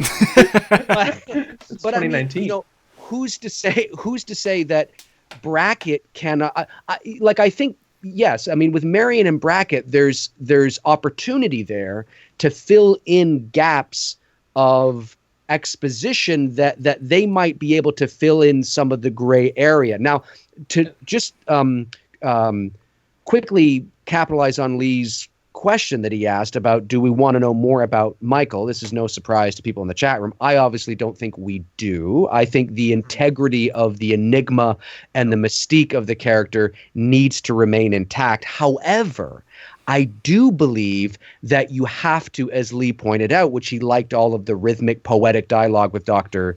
Loomis, I think you need, because he has survived this fire somehow, you need to show the characters dumbfounded by this. You need to show the characters beginning to question not who he is, what he is, right? So we need to see the doubt now in the characters' minds. We need to see the characters through exposition and scenes talking about it, getting us, the viewer, really excited and creating more questions than answers, so the mystery remains there. That's what we need to see, but not anything definitive that we can grasp onto. That keeps the enigma of shape intact. We hear about their observations. Dan, Dave is correct. That's dead on. Yeah, I think that go back to they don't jump the shark for sure. Bangarang. Right. Bangarang, sir. Go back to the Marion thing with all the characters coming back, and I agree. I think that all the characters that are coming back, Marion seems like the least likely that should come back, because she's got no more ties to Michael Myers than anybody else. And one thing I said a few weeks ago was I would think that this might not happen, but the only reason I would see Marion coming back is if she had some sort of connection with Loomis, possibly after that night. Maybe she got romantically involved with Loomis, I don't know, because we don't know what happened to Loomis or Marion after 1978, and we still don't know yet, and maybe we'll get answers in the next one. But I just see that if she isn't either romantically involved or professionally involved with anybody else, then there's no reason for her to come back. Like, she was just a nurse. She was just part of the transportation, I think it was. she had no connection to Michael apart from that one night, apart from the couple of minutes that she saw him. So I think that she has to be involved, or had to have been involved with somebody for her to come back. Otherwise, she's just a throwaway character. Well, I was going to say, Barry actually... It's a good point, Barry. Right, he did. He brought up an amazing point, because the only connection that you had, other than the 1978 connection with Marion and Dr. Loomis, was the H2O, when she had been taking care of him. You know what I mean? But that movie doesn't exist in this time frame. Like, it doesn't exist at all. So... You're right, Barry. Like, I mean, was there some kind of romantic involvement with Dr. Loomis and Marion that, you know, because I would never expect, okay, so in a way, Did Dr. Loomis have a kid? Oh, shit. Ooh. No, I have a question that's really going to bake your noodle. Jason actually asked me this the other day, but when Linda died in the first Halloween by Ghost Myers, did she think Bob killed her when she was dying, or did she think that Myers was killing her? Anyone? Let me ask you a better question. Why the fuck did he want to tear off Lindsay's clothes? What the fuck was that line about? Tearing off a child's clothes. Oh my god. What was he fucking talking about? Pee Wee he Herman. was a sicko. But no, here's the thing though. Like I feel like she knew that. I mean, okay, when she was being fucking choked down and then she pulls the sheet off, right? Like, I don't mean to sound like dirty about it. Where are you going with this, Jay? I'm not trying to be all fucking dirty about it. It was a death scene. I mean, that's what happened. But yeah, she was being choked down on the bed. Skee-ball with Titan. In a non-sexual way. She was being killed. And she pulled the sheet off of him, and he was, you know, it was Michael Myers. She saw the fucking mask, right? Like, you know, maybe in that moment, like, she probably didn't know or think that her boyfriend was killing her. Like, I mean, there were different eyes. Like, there was, it was a guy in a mask in a jumpsuit. It's a really sad thought, Lee. Like, we'll Thank never know you. what that poor Hey, girl. blame Jason. Don't blame me. It all depends. It all depends on if Linda got a final look when she was on the floor, looking up at the shape, Oh, yeah, that's true. right? It all, because we can't see her on the floor. I don't know. And to that, I'll say, totally. Barry, Totally. what do you think? Barry? Totally. God damn. But to bring up a point, She's got 3 cheers to learn by. I don't fucking know. Like, I think we can all agree that Laurie Strode has the shittiest friends on fucking planet she does. Earth. Like, she has some really They're the worst. Yeah, they were pretty bad. But no, going back to what Dave said, I want to say something real quick. When you're talking about like people building up Michael, because that's what so many of these earlier movies were about. Like, you build him up, like, you know, I fucking shot him. Like, you know, this guy's non-human. Like, there's something fucked up, and nobody listening, as they wouldn't do in real life. I think Laurie, if you're gonna go that turn that they kind of said they're gonna go a couple times, where Laurie becomes the new Loomis, where she's hunting him and she's seeking him out and whatever. I think what happened at the end of Halloween 2018 is the perfect course for that, because you get the scene, they get off the truck at the end of this movie, they go to the hospital, they're tending to her or whatever, and she's like, look, I blew off his fucking hands. I fucking knocked him off the fucking roof. I fucking burnt him alive. If his body's not there, you could have this great, if they want to turn Laurie into Loomis in a weird way, it's a perfect opportunity to. Yeah. Because you could, if you wrote the lines really well, and Jamie Lee Curtis is a great actress. Despite how sick we maybe are of her in the franchise, she's a great actress. Utilize her, yeah. Yeah, you can deliver. If you're going to use her, you might as well use her to deliver some fucking great lines like that. And you could have how cool would it be, if you're going to go nostalgic, to have her doing those kind of lines where she's talking to a sheriff or talking to whoever, and she's saying, I did this. I looked in his face. He's not, however you want to spin that. I burned him. I did this. He's not human. I've looked into his eyes. I know. I saw him die how many times now. I've seen him go through how many times now. But the movie never solidifies it. They never say he's supernatural, because you should never fucking do that. You should just let him do some supernatural shit and then just let it float. Because hey, 50 Cent got shot 9 fucking times and he's still alive. He is supernatural, sir. You know? Yeah, it's the fine line, that fine line. It's the preserving the mystique and the mystery, and that's why today Michael was arguably, well, there's many reasons why, but he's more popular than Freddy and Jason, is because that's we know everything about Freddy, we know everything about Jason. Michael is there's still more to be uncovered. Right, and it's that thing that we'll never ever know. You know what I mean? And that's what and it drives the characters crazy trying to figure it out, that's part of what's so cool about it. And on the filmmaking side of it, Jimmy, I'm going to throw one at you actually about the flashbacks, because that's one of the topics I wanted to discuss. I'm really interested in these flashback scenes that they're talking about. We've seen some of the pictures where they show like 1978. We see some of the cars. And Drew Harry in the chat, he brought this up too. What are you thinking we're going to see in these flashback scenes, Jimmy? I really hope it's just one scene that kind of, because, you know, with Halloween 2018, they had this whole thing where they were going to film Michael getting apprehended after he falls out of the window at the end of the movie.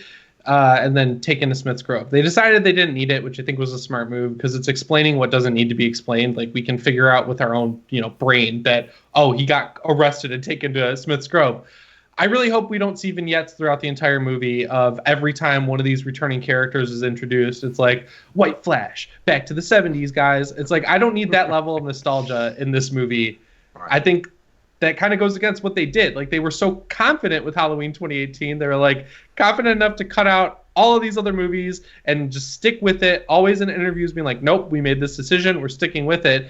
I really don't want them to bring back in Haddonfield Memorial Hospital, bring back in all these other characters just so they can do the same things again and capitalize on nostalgia. I really think they were making a statement with last year's movie by making a new trilogy. I think that's why they're not calling Halloween Kills Halloween 3. They're like, this is our Halloween 2. We're using Halloween 1 as the backbone for our trilogy. So that's kind of what I'm hoping we're going to see. I don't want too much of that. I just pulled up a picture. You can see it on the screen right now. I put it in a new window here, but I got a couple of the behind-the-scenes photos. This one right here definitely looks like one of those flashback scenes. Now, this one over here, and I'm sorry to jump topics here, but this is really interesting. There's a picture right here of Myers, and the mask looks very white. So I don't know, and I don't know if you guys can see the picture that I have up right now, but it's of Myers. He's wearing just a white mask, and I don't know if this is a flashback scene or what. Does anybody know if this is actually a flashback scene or if it's the new mask? It's really hard. Because of the way that it was taken, like the photo. Yeah. Because I was telling Mike, I think we talked about this on one of our podcasts. The weird thing is, like, were they in between shooting? You know what I mean? Yeah. Like, somebody was shooting from a distance, and like they might have caught a moment where the guy had the mask off, and they were just like, whatever. And then, the next scene they had the mask on. Like, I don't know. But as far as to be the white mask, like it not the white mask, that 2018 mask, I think there's two things that could happen, right? Either it's a flashback scene, or his mask was so fucked up after the fire of the end of 2018 that somehow he found a new mask and put it on. It's got to be one of those two things. I don't think it. Yeah, this photo that's up that I can see right now on the screen, this is the flashback, because this is part of 3 photos that were released. And one, you have the character, the kid that's going to be playing Lonnie Lamb. And I have, he wants to remain nameless, but I have a source who was pretty close to somebody who was working on the set. What's his name, Dave? Yeah, come on, Dave. Spill what's his address? I want his phone number. We'll call him Michael Myers. Okay. And he said that they are indeed shooting a flashback. It is indeed with Lonnie Lamb, and the gentleman playing the shape is a man by the name of Aaron. So it's not James Jude Courtney, and it's not Nick Castle. Oh. And that's cool. Actually what Jay was getting to is that because you've got this so you've got the shot of him with his mask on, right? That's clearly a flashback scene because Lonnie's there, right? So Lonnie's there. But then you've got another scene where he's got his mask off, and it's clearly not James Jude Courtney, and it's clearly not William Castle. So that's the big question: is that a scene where they're just shooting him from the body down and it's a stunt double or something like that, or are we gonna have a fucking scene with a fucking Tony Moran type character with his mask off, speaking to fucking Lonnie? I don't know. Looks like his calisthenics game is on point. I wouldn't look too far into it, honestly. Yeah. Like, don't tell. I don't want to. It bugs me. These are the I cover the leaks, right? I like talking about leaks and stuff. It's fun. It's all good fun. These are the kind of ones where I'm like, fuck, why did this leak? Like, it takes away. I don't want to see the pictures. We're so early out from the movie. It's like this spoils stuff. I know. You can kind of use context clues via them casting for 60s and 70s car. Public knowledge, that's okay. But when you get the pictures of it before you see it in the movie, I'm like, fuck. Like, yeah. They need their own real Michael Myers to walk around the goddamn set every night while they're shooting and scare the shit out of people so they leave and stop taking these pictures. Yeah. It's getting crazy. Jimmy's right though. Like with the one with him with the mask off, because if you look where the camera is as well in that one shot. Now, granted, it's just one shot. You know, it's not. I mean, if you know, the masks are hot, obviously, and if they're shooting at a level in a frame where they're not going to get the mask in the shot, it may be unnecessary for the actor to have it on. Right. So the camera was actually low at waist level, and it looked like it was shooting sort of at the Shape's waist, maybe past his hand at Lonnie Lamb. So it sort of looked like it was kind of, you'd get like the Shape in the foreground, Lonnie in the background, and maybe he just wasn't wearing his mask. And it probably would, or it was, you know, we don't know when it was taken. I mean, it could have just been during setting up the frame and setting up the shot, and he would have put it on 3 seconds later, you know. If you look in the back, there's like a dimension cloud, and you can see Ash Williams like coming through. So they couldn't use him for the Freddy vs. Jason, so they wanted that guy had. He had some. All I'm saying is the guy had some nice hair. I don't know if that's like daily, like I'm a stand-in for Michael Myers, but he had some nice George Clooney shit going on. He looks handsome as fuck. So I don't know. I would like to ask everybody here though, Lee, Barry, Jimmy, Dave, and Michael. What do you guys think about them going back and fucking with? You know what I mean? What? No. Good question, Jay. No, just good. I just wanted to know. Like, I mean, personally, it's okay. It's a new timeline. Like, they're going back and they're having these flashbacks, right? Like, it's like, you know, the leaked photos that came out with Avengers Endgame. You know, like Captain America, and you know, like oh yeah, he's in New York City. But how do you guys feel about that? Like, they can go back and completely rewrite the history of Michael Myers if they want to. They can add different things in there. They can take away things. They can push things. How do you guys feel about that? Like, that's going to be quick. I really don't think. I think they're smart enough not to fuck it up. You know, the exec on set is Turek, and I've talked to him enough to know that he has enough sway there, and he has enough knowledge of the franchise to know when they're going too far with it. And I think there's very certain things he won't let happen, and I don't think anyone involved with this would allow us to just basically spend an entire movie back in 1978, because I think they understand that no one wants to see that. We already have Halloween 2. Halloween 4 also has that retro feel to it. You know, like, that's just capitalizing on nostalgia to a degree that I don't think Universal would even be cool with. You know, like, I don't. It becomes fan fiction-y at that point. Like, I don't want this to feel like a fan film, and I feel like that's how you make it feel like a fan film. There's certain things in this franchise you do not fuck with. You don't want a Shane Black Mandarin in this shit whatsoever. You want to make sure that you follow. You want to make sure that you keep those core aspects of the franchise there. You know, the mystery of Michael. Loomis obviously is not around, but. And that's another question I could pose to you guys after the rest of you guys answer Jay's question. But, you know, Loomis, do we want another Loomis-type character that's not necessarily Laurie Strode, maybe a relative of Loomis to pop in the picture? Yeah, so I'll table that question. I'll pass it to Barry. Barry. No, I don't think we need another Loomis-type character. I think for the flashback scenes and for Loomis, I don't think we're going to see Loomis either. If we do, it's going to be one of these back of the head shots or whatever, maybe from a different angle. I don't know. I think they know not to recast Loomis. I think they know not to put somebody else in there. I would do it if it was a remake, but it's not. It's the flashback scenes themselves. I don't think we're going to get lots of flashbacks. I think we're only going to get flashbacks to introduce characters that we haven't seen for a long time or have not been fleshed out. Lonnie, for example. Lonnie was just a name. He was just a little person in the background before. So bringing him into a film without any knowledge of the character, it seems pointless. But if you bring him in a flashback scene where Michael Myers was maybe chasing somebody, but they show it from a different angle, and you see Lonnie being chased by Michael, like we saw in the leaked footage, it makes more sense to see Lonnie's side of the view of Michael Myers. So I don't think we're seeing the flashback scenes to change things. I think we're seeing the flashback scenes to add different angles to what happened in the past. So the past isn't changing. We're just seeing it from a different angle. And I think that's what we're going to see. But with regards to Loomis, I don't think we should see a different Loomis character. I don't think we will see Loomis in the flashbacks unless it's just like a distance shot or maybe even a shot from the actual movie from 1978. That's what I think. I don't know if that's going to be the case, but I just don't see it happening with another Loomis type.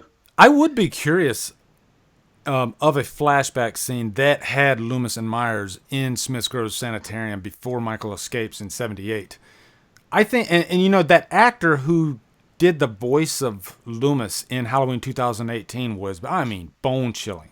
So if they did throw something in there like that to maybe add to the story, I would be curious.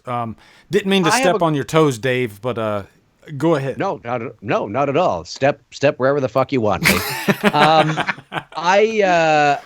No, I was just going to throw a question out to you guys because when I was doing the videos on my channel talking about the photos and the videos and things like that, one of the questions that comes up is where in this, like in regards to the flashback. And I agree with Jimmy, by the way. I don't think they're going to show a lot. At least I hope they don't. And two, I hope it's not, every time we're introduced to a new character, it's like, well, I remember when. And it's like, oh, God, here we go.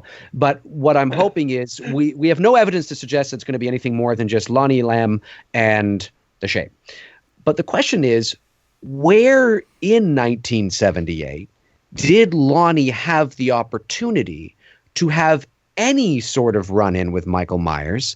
Because, and I know you could probably shoehorn, maybe fit it in there, a little bit, but we watched it go from dusk to night. There's that awkward cut in the 1978 film from within the car. Michael is driving and all of a sudden it's nighttime, right?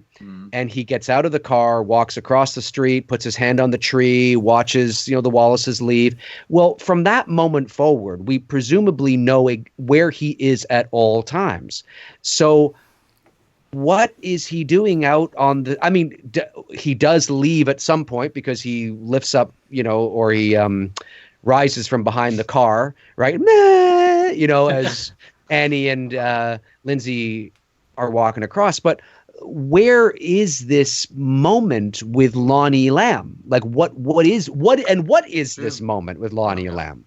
That's a good question. That's a good one. That's a good question. I'm glad. I can't tell you. I'm glad we don't know because it's one of those few things. I don't want to know.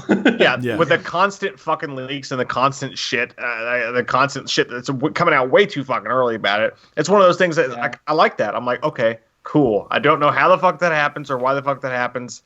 That's neat because I can't coagulate that in my head either. By the way, for people in the chat, real quick, I just happened to look down at the chat. this will tickle your buttons. Andrew Dice Clay is not playing Dr. Loomis. I was gonna. Oh shit! Just Why so the fuck not? Everybody fucking knows. Brian Andrews. Oh my god! Brian Andrews, the guy who played the original. We won't get into that, but Brian Andrews said, "Don't even bring it up." Hickory dickory dock. Bring it down a notch. Bring it down a notch. It rhymes with cock. He made a joke. He made a joke that Andrew Dice Clay was coming back to play Loomis, and all these people on his Facebook page are like, "Fucking really? Oh my god! I can't wait! I can't wait to tell people." HUMDRUM's gonna be so impressed. I told you these movies suck. Gonna be so impressed. It was a joke. He was playing with people, and people took it. Andrew Dice Clay's not playing Dr. Loomis. You heard it here first. It's not happening. You're breaking People news. took him serious. Brandon God, Gregory really- was the one they that did. mentioned that. Thank you That's for the super crazy chat. as fuck. They really thought Dice Clay. Yeah. Dice Clay was. Which, don't get me wrong, he was great in A Star Is Born. He was fucking great. That's great, but not Dr. But it was Loomis, a joke. Yeah. I am Like, just so Jay stunned that people. I am so stunned. I know. that That's what I'm people saying. believed Like, it. Yeah. You know who would play a really good Loomis if we had to have Loomis? An Vivian actor A. called Thompson. Richard Schiff. You know Richard Schiff? No. I don't. You could Google him if you want. Richard, he's a great actor. Or Fantastic James actor. McAvoy. Like, No, not seriously James think about that. James McAvoy, if they reboot the franchise, you put a beard on the guy, I think he could be a good Loomis. He might be. Yeah. He might be. Yeah, he might be. I don't want to see Loomis in the movie at all. Yeah, through It's just so good that it's like disrespectful to me Yeah. as like a fan. You know, Well, like he's in every movie. Like, Donald Pleasance, man. Yeah, Like, he's so replace good. Donald Pleasance. and also, it's 40 years later. You can utilize. You see, you don't have a Loomis in the movie or a Loomis, a bunch of Loomis, flashbacks. You have an ensemble cast that you are bringing into the movie, and that if you're not careful with, you see, my worry is that you're bringing all these characters back. Okay, great, but if you bring too many back, somebody's going to not get enough screen time, Right. and somebody's going to. So utilize Marion Chambers and Brackett as your, and I say this figuratively, not literally, as your Loomis wisdom. So it's like maybe Laurie is like, listen, I shot him. I blew his fingers off. He survived the fire. Laurie, don't worry. Everything's fine. And then Marion comes in, her Brackett is that no, you got to fucking listen to her. Like, listen, Or something and Marion has the history there, right? And maybe Brackett does too. I mean, maybe Brackett went to the asylum to demand fucking answers because he killed Andy. I want fucking answers, and he had this relay. He'd go, and we don't know. Right? Who knows? Right.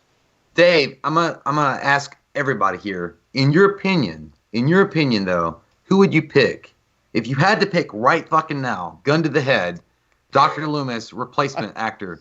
I mean, we're getting crazy right now because we also know that Ultimate Warrior would win in a fight against Michael Myers. I say no man. Either way, no man should ever play Loomis again, ever. No. Well, you have to answer, bitch. No, Dave, and Lee, and Jimmy, and Barry, and Mike, you got to answer. Who would you pick as your Dr. Loomis? If you had to pick right now, who would you pick? Richard Schiff. Well, there you go. I don't know, but I will say this. McAvoy's not a bad, but McAvoy is somebody that is too young to play Loomis now. He's a good Blumhouse choice. Right, because he was in Split. Yeah. That's a good point, Jimmy.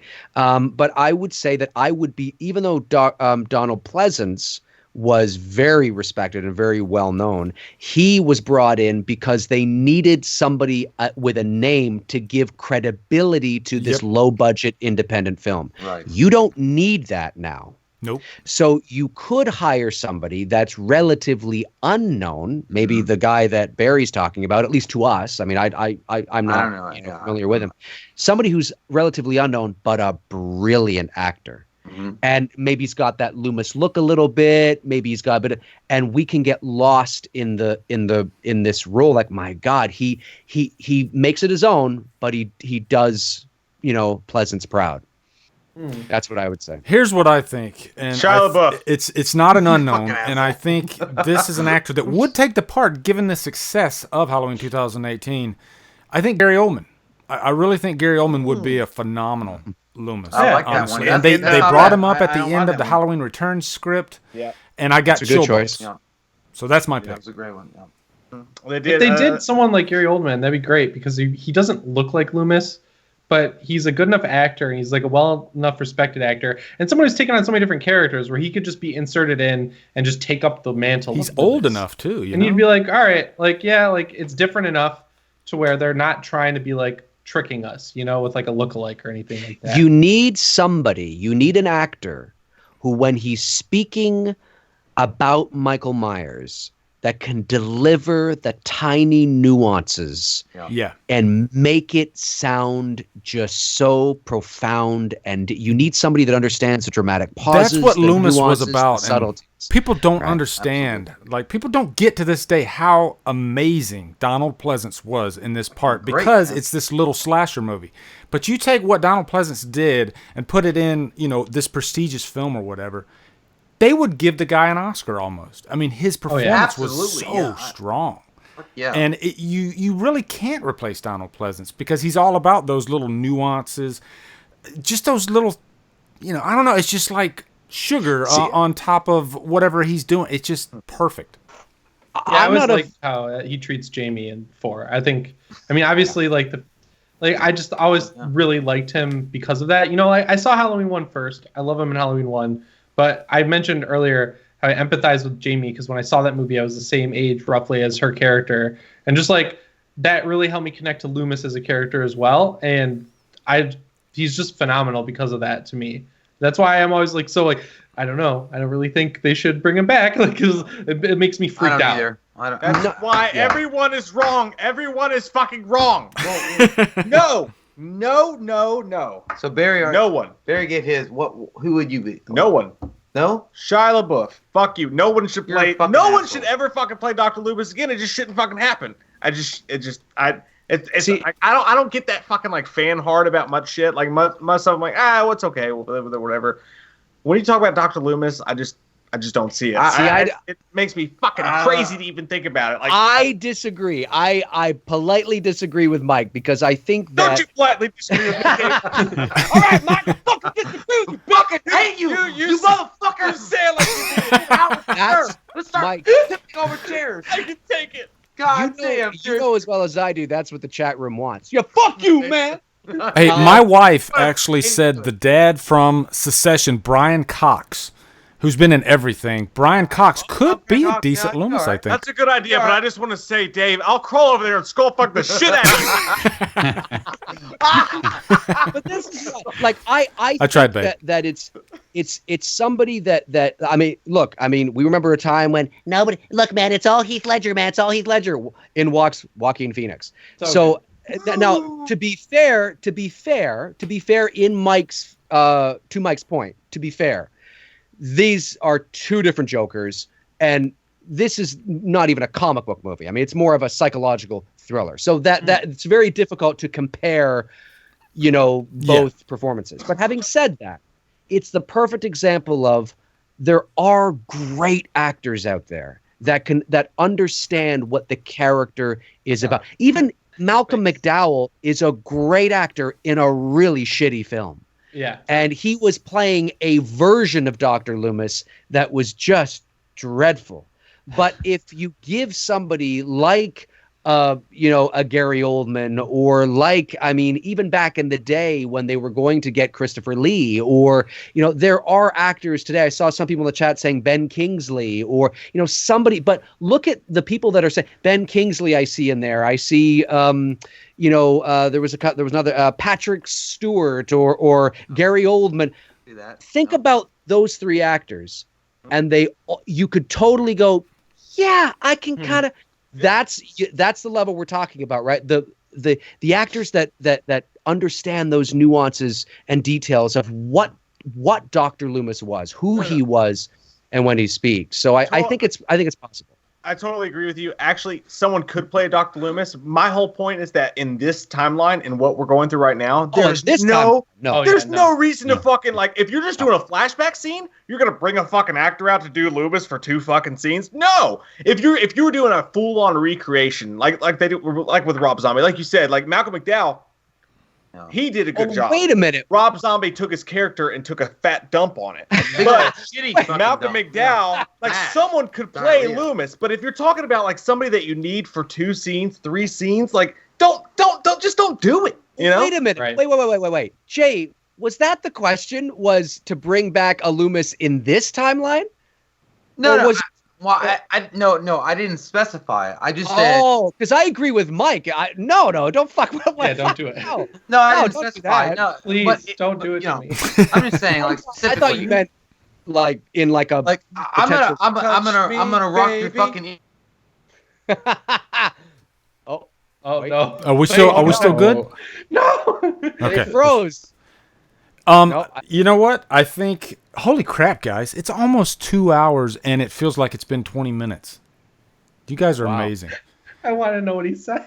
What did he say? I don't know. Mike and Jay are frozen. He cut out immediately. Mike and Jay are frozen? Jay said he was going to blow our minds, and then it cut out.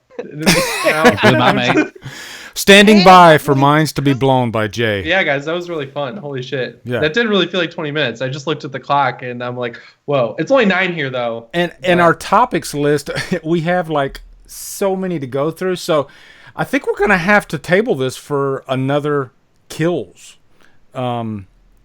Because, 2 hours, this has been going amazing. Over 500 viewing. This is insane, guys. I really appreciate it. We got super chats rolling in. And I just want to say thank you to everybody that joined in. And Yeah, and look, it says Mike Holtz left. So hopefully Mike and Jay can come back, but I guess this is a good spot to kind of put a zip in it. Does that make sense? So I'm just going to say this. Go I'm ahead. just going to say this. Close it up for us, Dave. Mike and Jay are not actually, they haven't actually left. Okay. They're doing their best. See, look at the screen right now. Okay. They are actually still there. They are doing their best cinematic tableau, like at the end of the original Halloween 1978, with Michael's parents were just standing there. That's what they're doing. They are just still. They are so still. This is unbelievable. They're in a pickup truck right now, and they're driving Allison, Laurie, and Karen away. That's what they're doing. Say something, you two. Yeah. Say something. No, this has been fun. Yeah, dude, this has been really, really fucking awesome. I had a blast with this.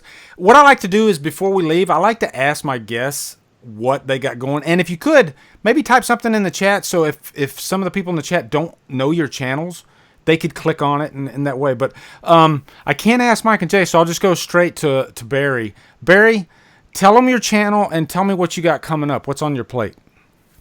Yeah, so for those of you who don't know, my channel is called Wolfman's Got Nards. I do mostly horror.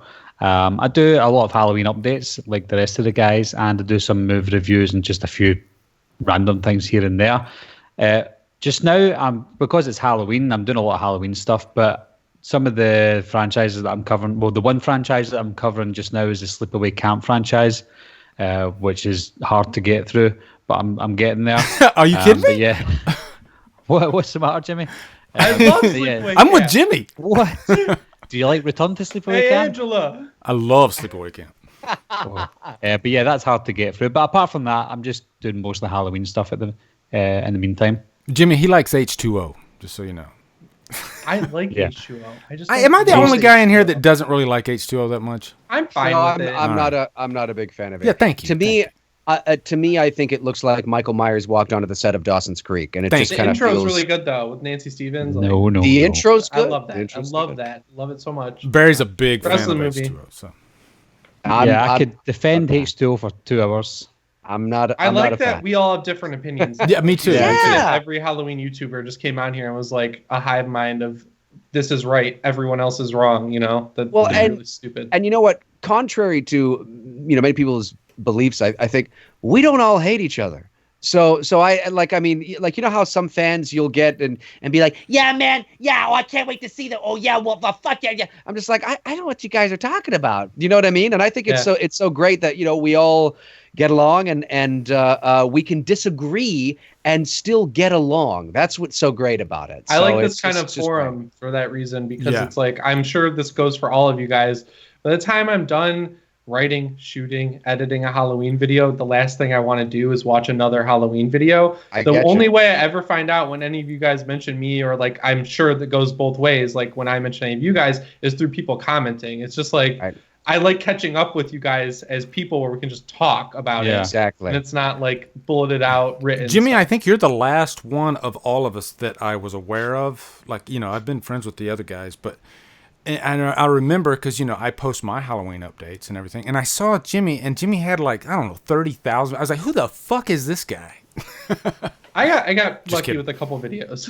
Yeah. No, but seriously though, all of us are really good friends, and we wish each other the best no matter what, because there's plenty of Halloween viewers out there to give us all views.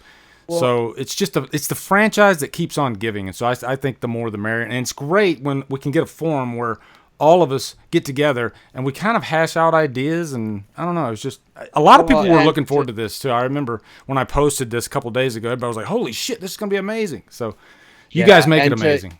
And you know what? There's an old saying that a rising tide raises all ships, and that's what I have the greatest respect for you guys, and I think what you guys do is great, and I hope we're all successful, and that's it, because I mean that's what it's all about, right? So Dave, what do you got coming up? And tell them your channel if they don't know.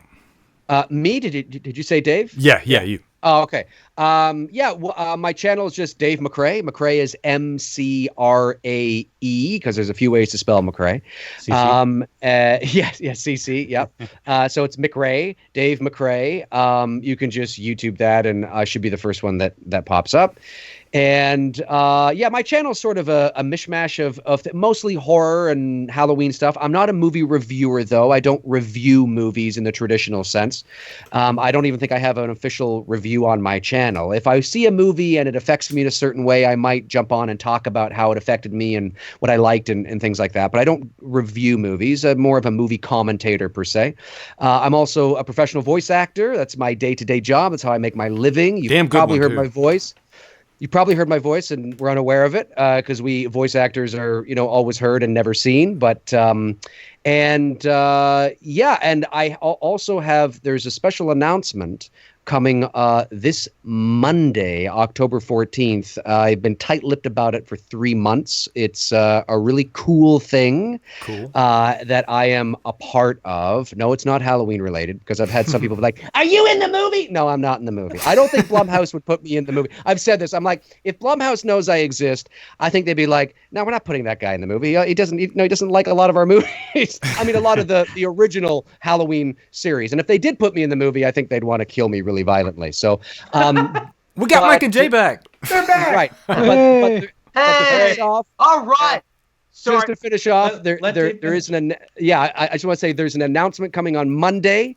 And it's a really fun announcement that everybody here, I think, is going to find really cool, that I'm a part of in a pretty big kind of cool way. Cool. So look out for that this Monday. All right. I'm going to let Mike and Jay close it out. But first, I'm going to go to Jimmy. And by the way, guys, I got people in the chat saying, could you link me to your channel? So just type something in the chat. Jimmy, they asked you to, so that way they know where to get to your channel. But also, Jimmy, tell them about your channel and what you got coming up.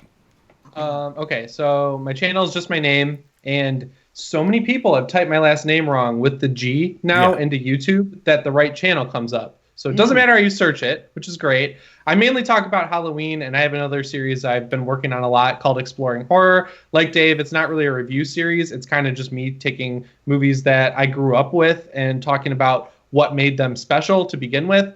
First one is on the Blair Witch Project. I'm really proud of that video. And the next one I think is going to be on Hocus Pocus. Since I'm going to Salem, I'm going to film some stuff while I'm there, but try and get some stuff at the location. So that's kind of a sneak peek for you guys.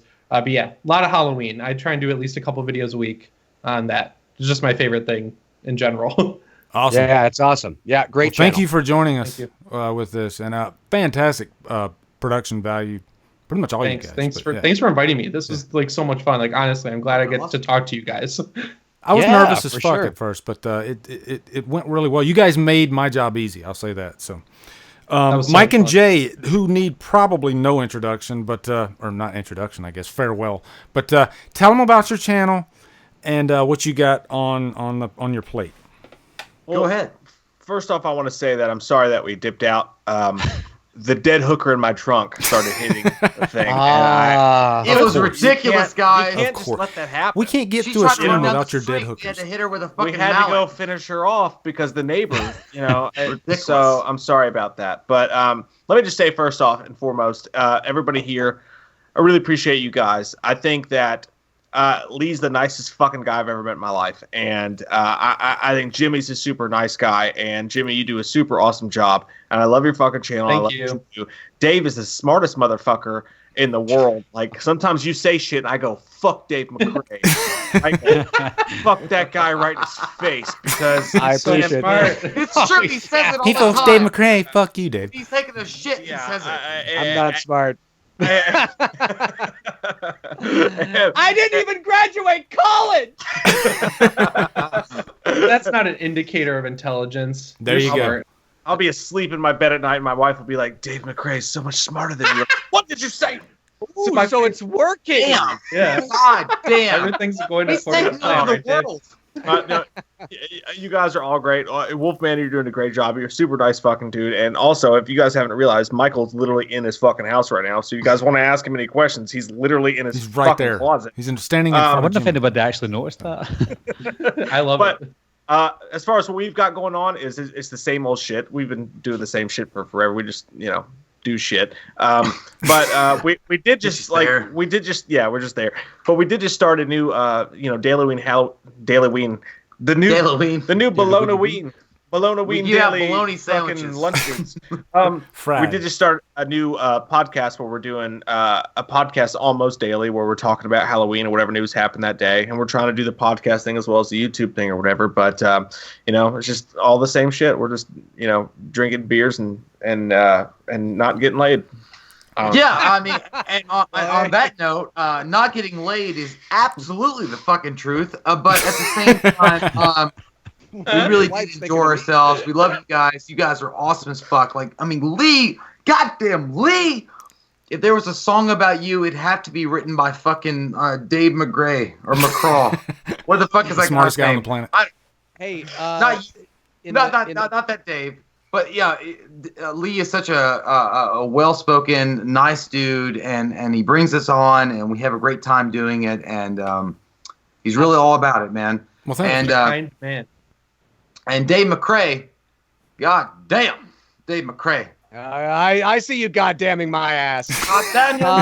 There's Dave McRae. Before we go, Laura Strapone, who's a great supporter of all our channels, she says in the chat room, she says, Jay, what were you going to blow our mind with? Because before you guys went into this amazing cinematic tableau, you said, I'm going to blow your mind with... What was it, Jay? What were you going to fucking knock our brains into the back of our heads with? It was his wiener. I was going to take it out, and you would have to film it for days. No, what I was going to say is, I don't know, like fucking, I can't remember now, like Ultimate Warrior versus Michael Myers, who wins? We know it's going to be Warrior. I mean, ridiculous. He comes out, the WWF ramp, and he fucking bangs the ropes, and everybody wins. Anyway, Dave McRae, you're a great guy, man. Love you, guy. Smart as fuck, and like Mike said, drunk. I'm not. Okay. I'm not. Don't tell them our secrets. But also, Barry, thanks for joining. You're awesome. Even though you don't like Mel Gibson's portrayal of William Wallace, and it sucks. Asshole. I just say these accents, bud. It's okay. It's okay. But I want to either help. way. Yeah. And then Jimmy, hey man. What the fuck is going on? Such a nice guy. Either way, silence speaks volumes. I love you, man. Cool. Yeah. All right, guys. Well, hey, I just wanted to thank everybody. I think this thing came together perfectly. It's probably one of the few streams I've done that had very little technical issues, if not any. So thank you so much. And I just hope everybody has a great night. I hope everybody has a wonderful October, wonderful Halloween. I hope you're watching a lot of fun little horror movies and whatnot. And I definitely want to do this again really soon because, like I said, we only got through like half the list. So if you guys are up for it, maybe next month we can, or or maybe we could do it on Halloween. I don't know. We'll figure it out. Okay. Figure it out. I'm down. Let's do it. Yeah, I'm totally down. So sure, we'll figure something Skins versus skins. Yeah. Skins versus shirts versus skins. Yeah. Okay. All right, guys. Everybody have a great night. Michael Myers is a killer.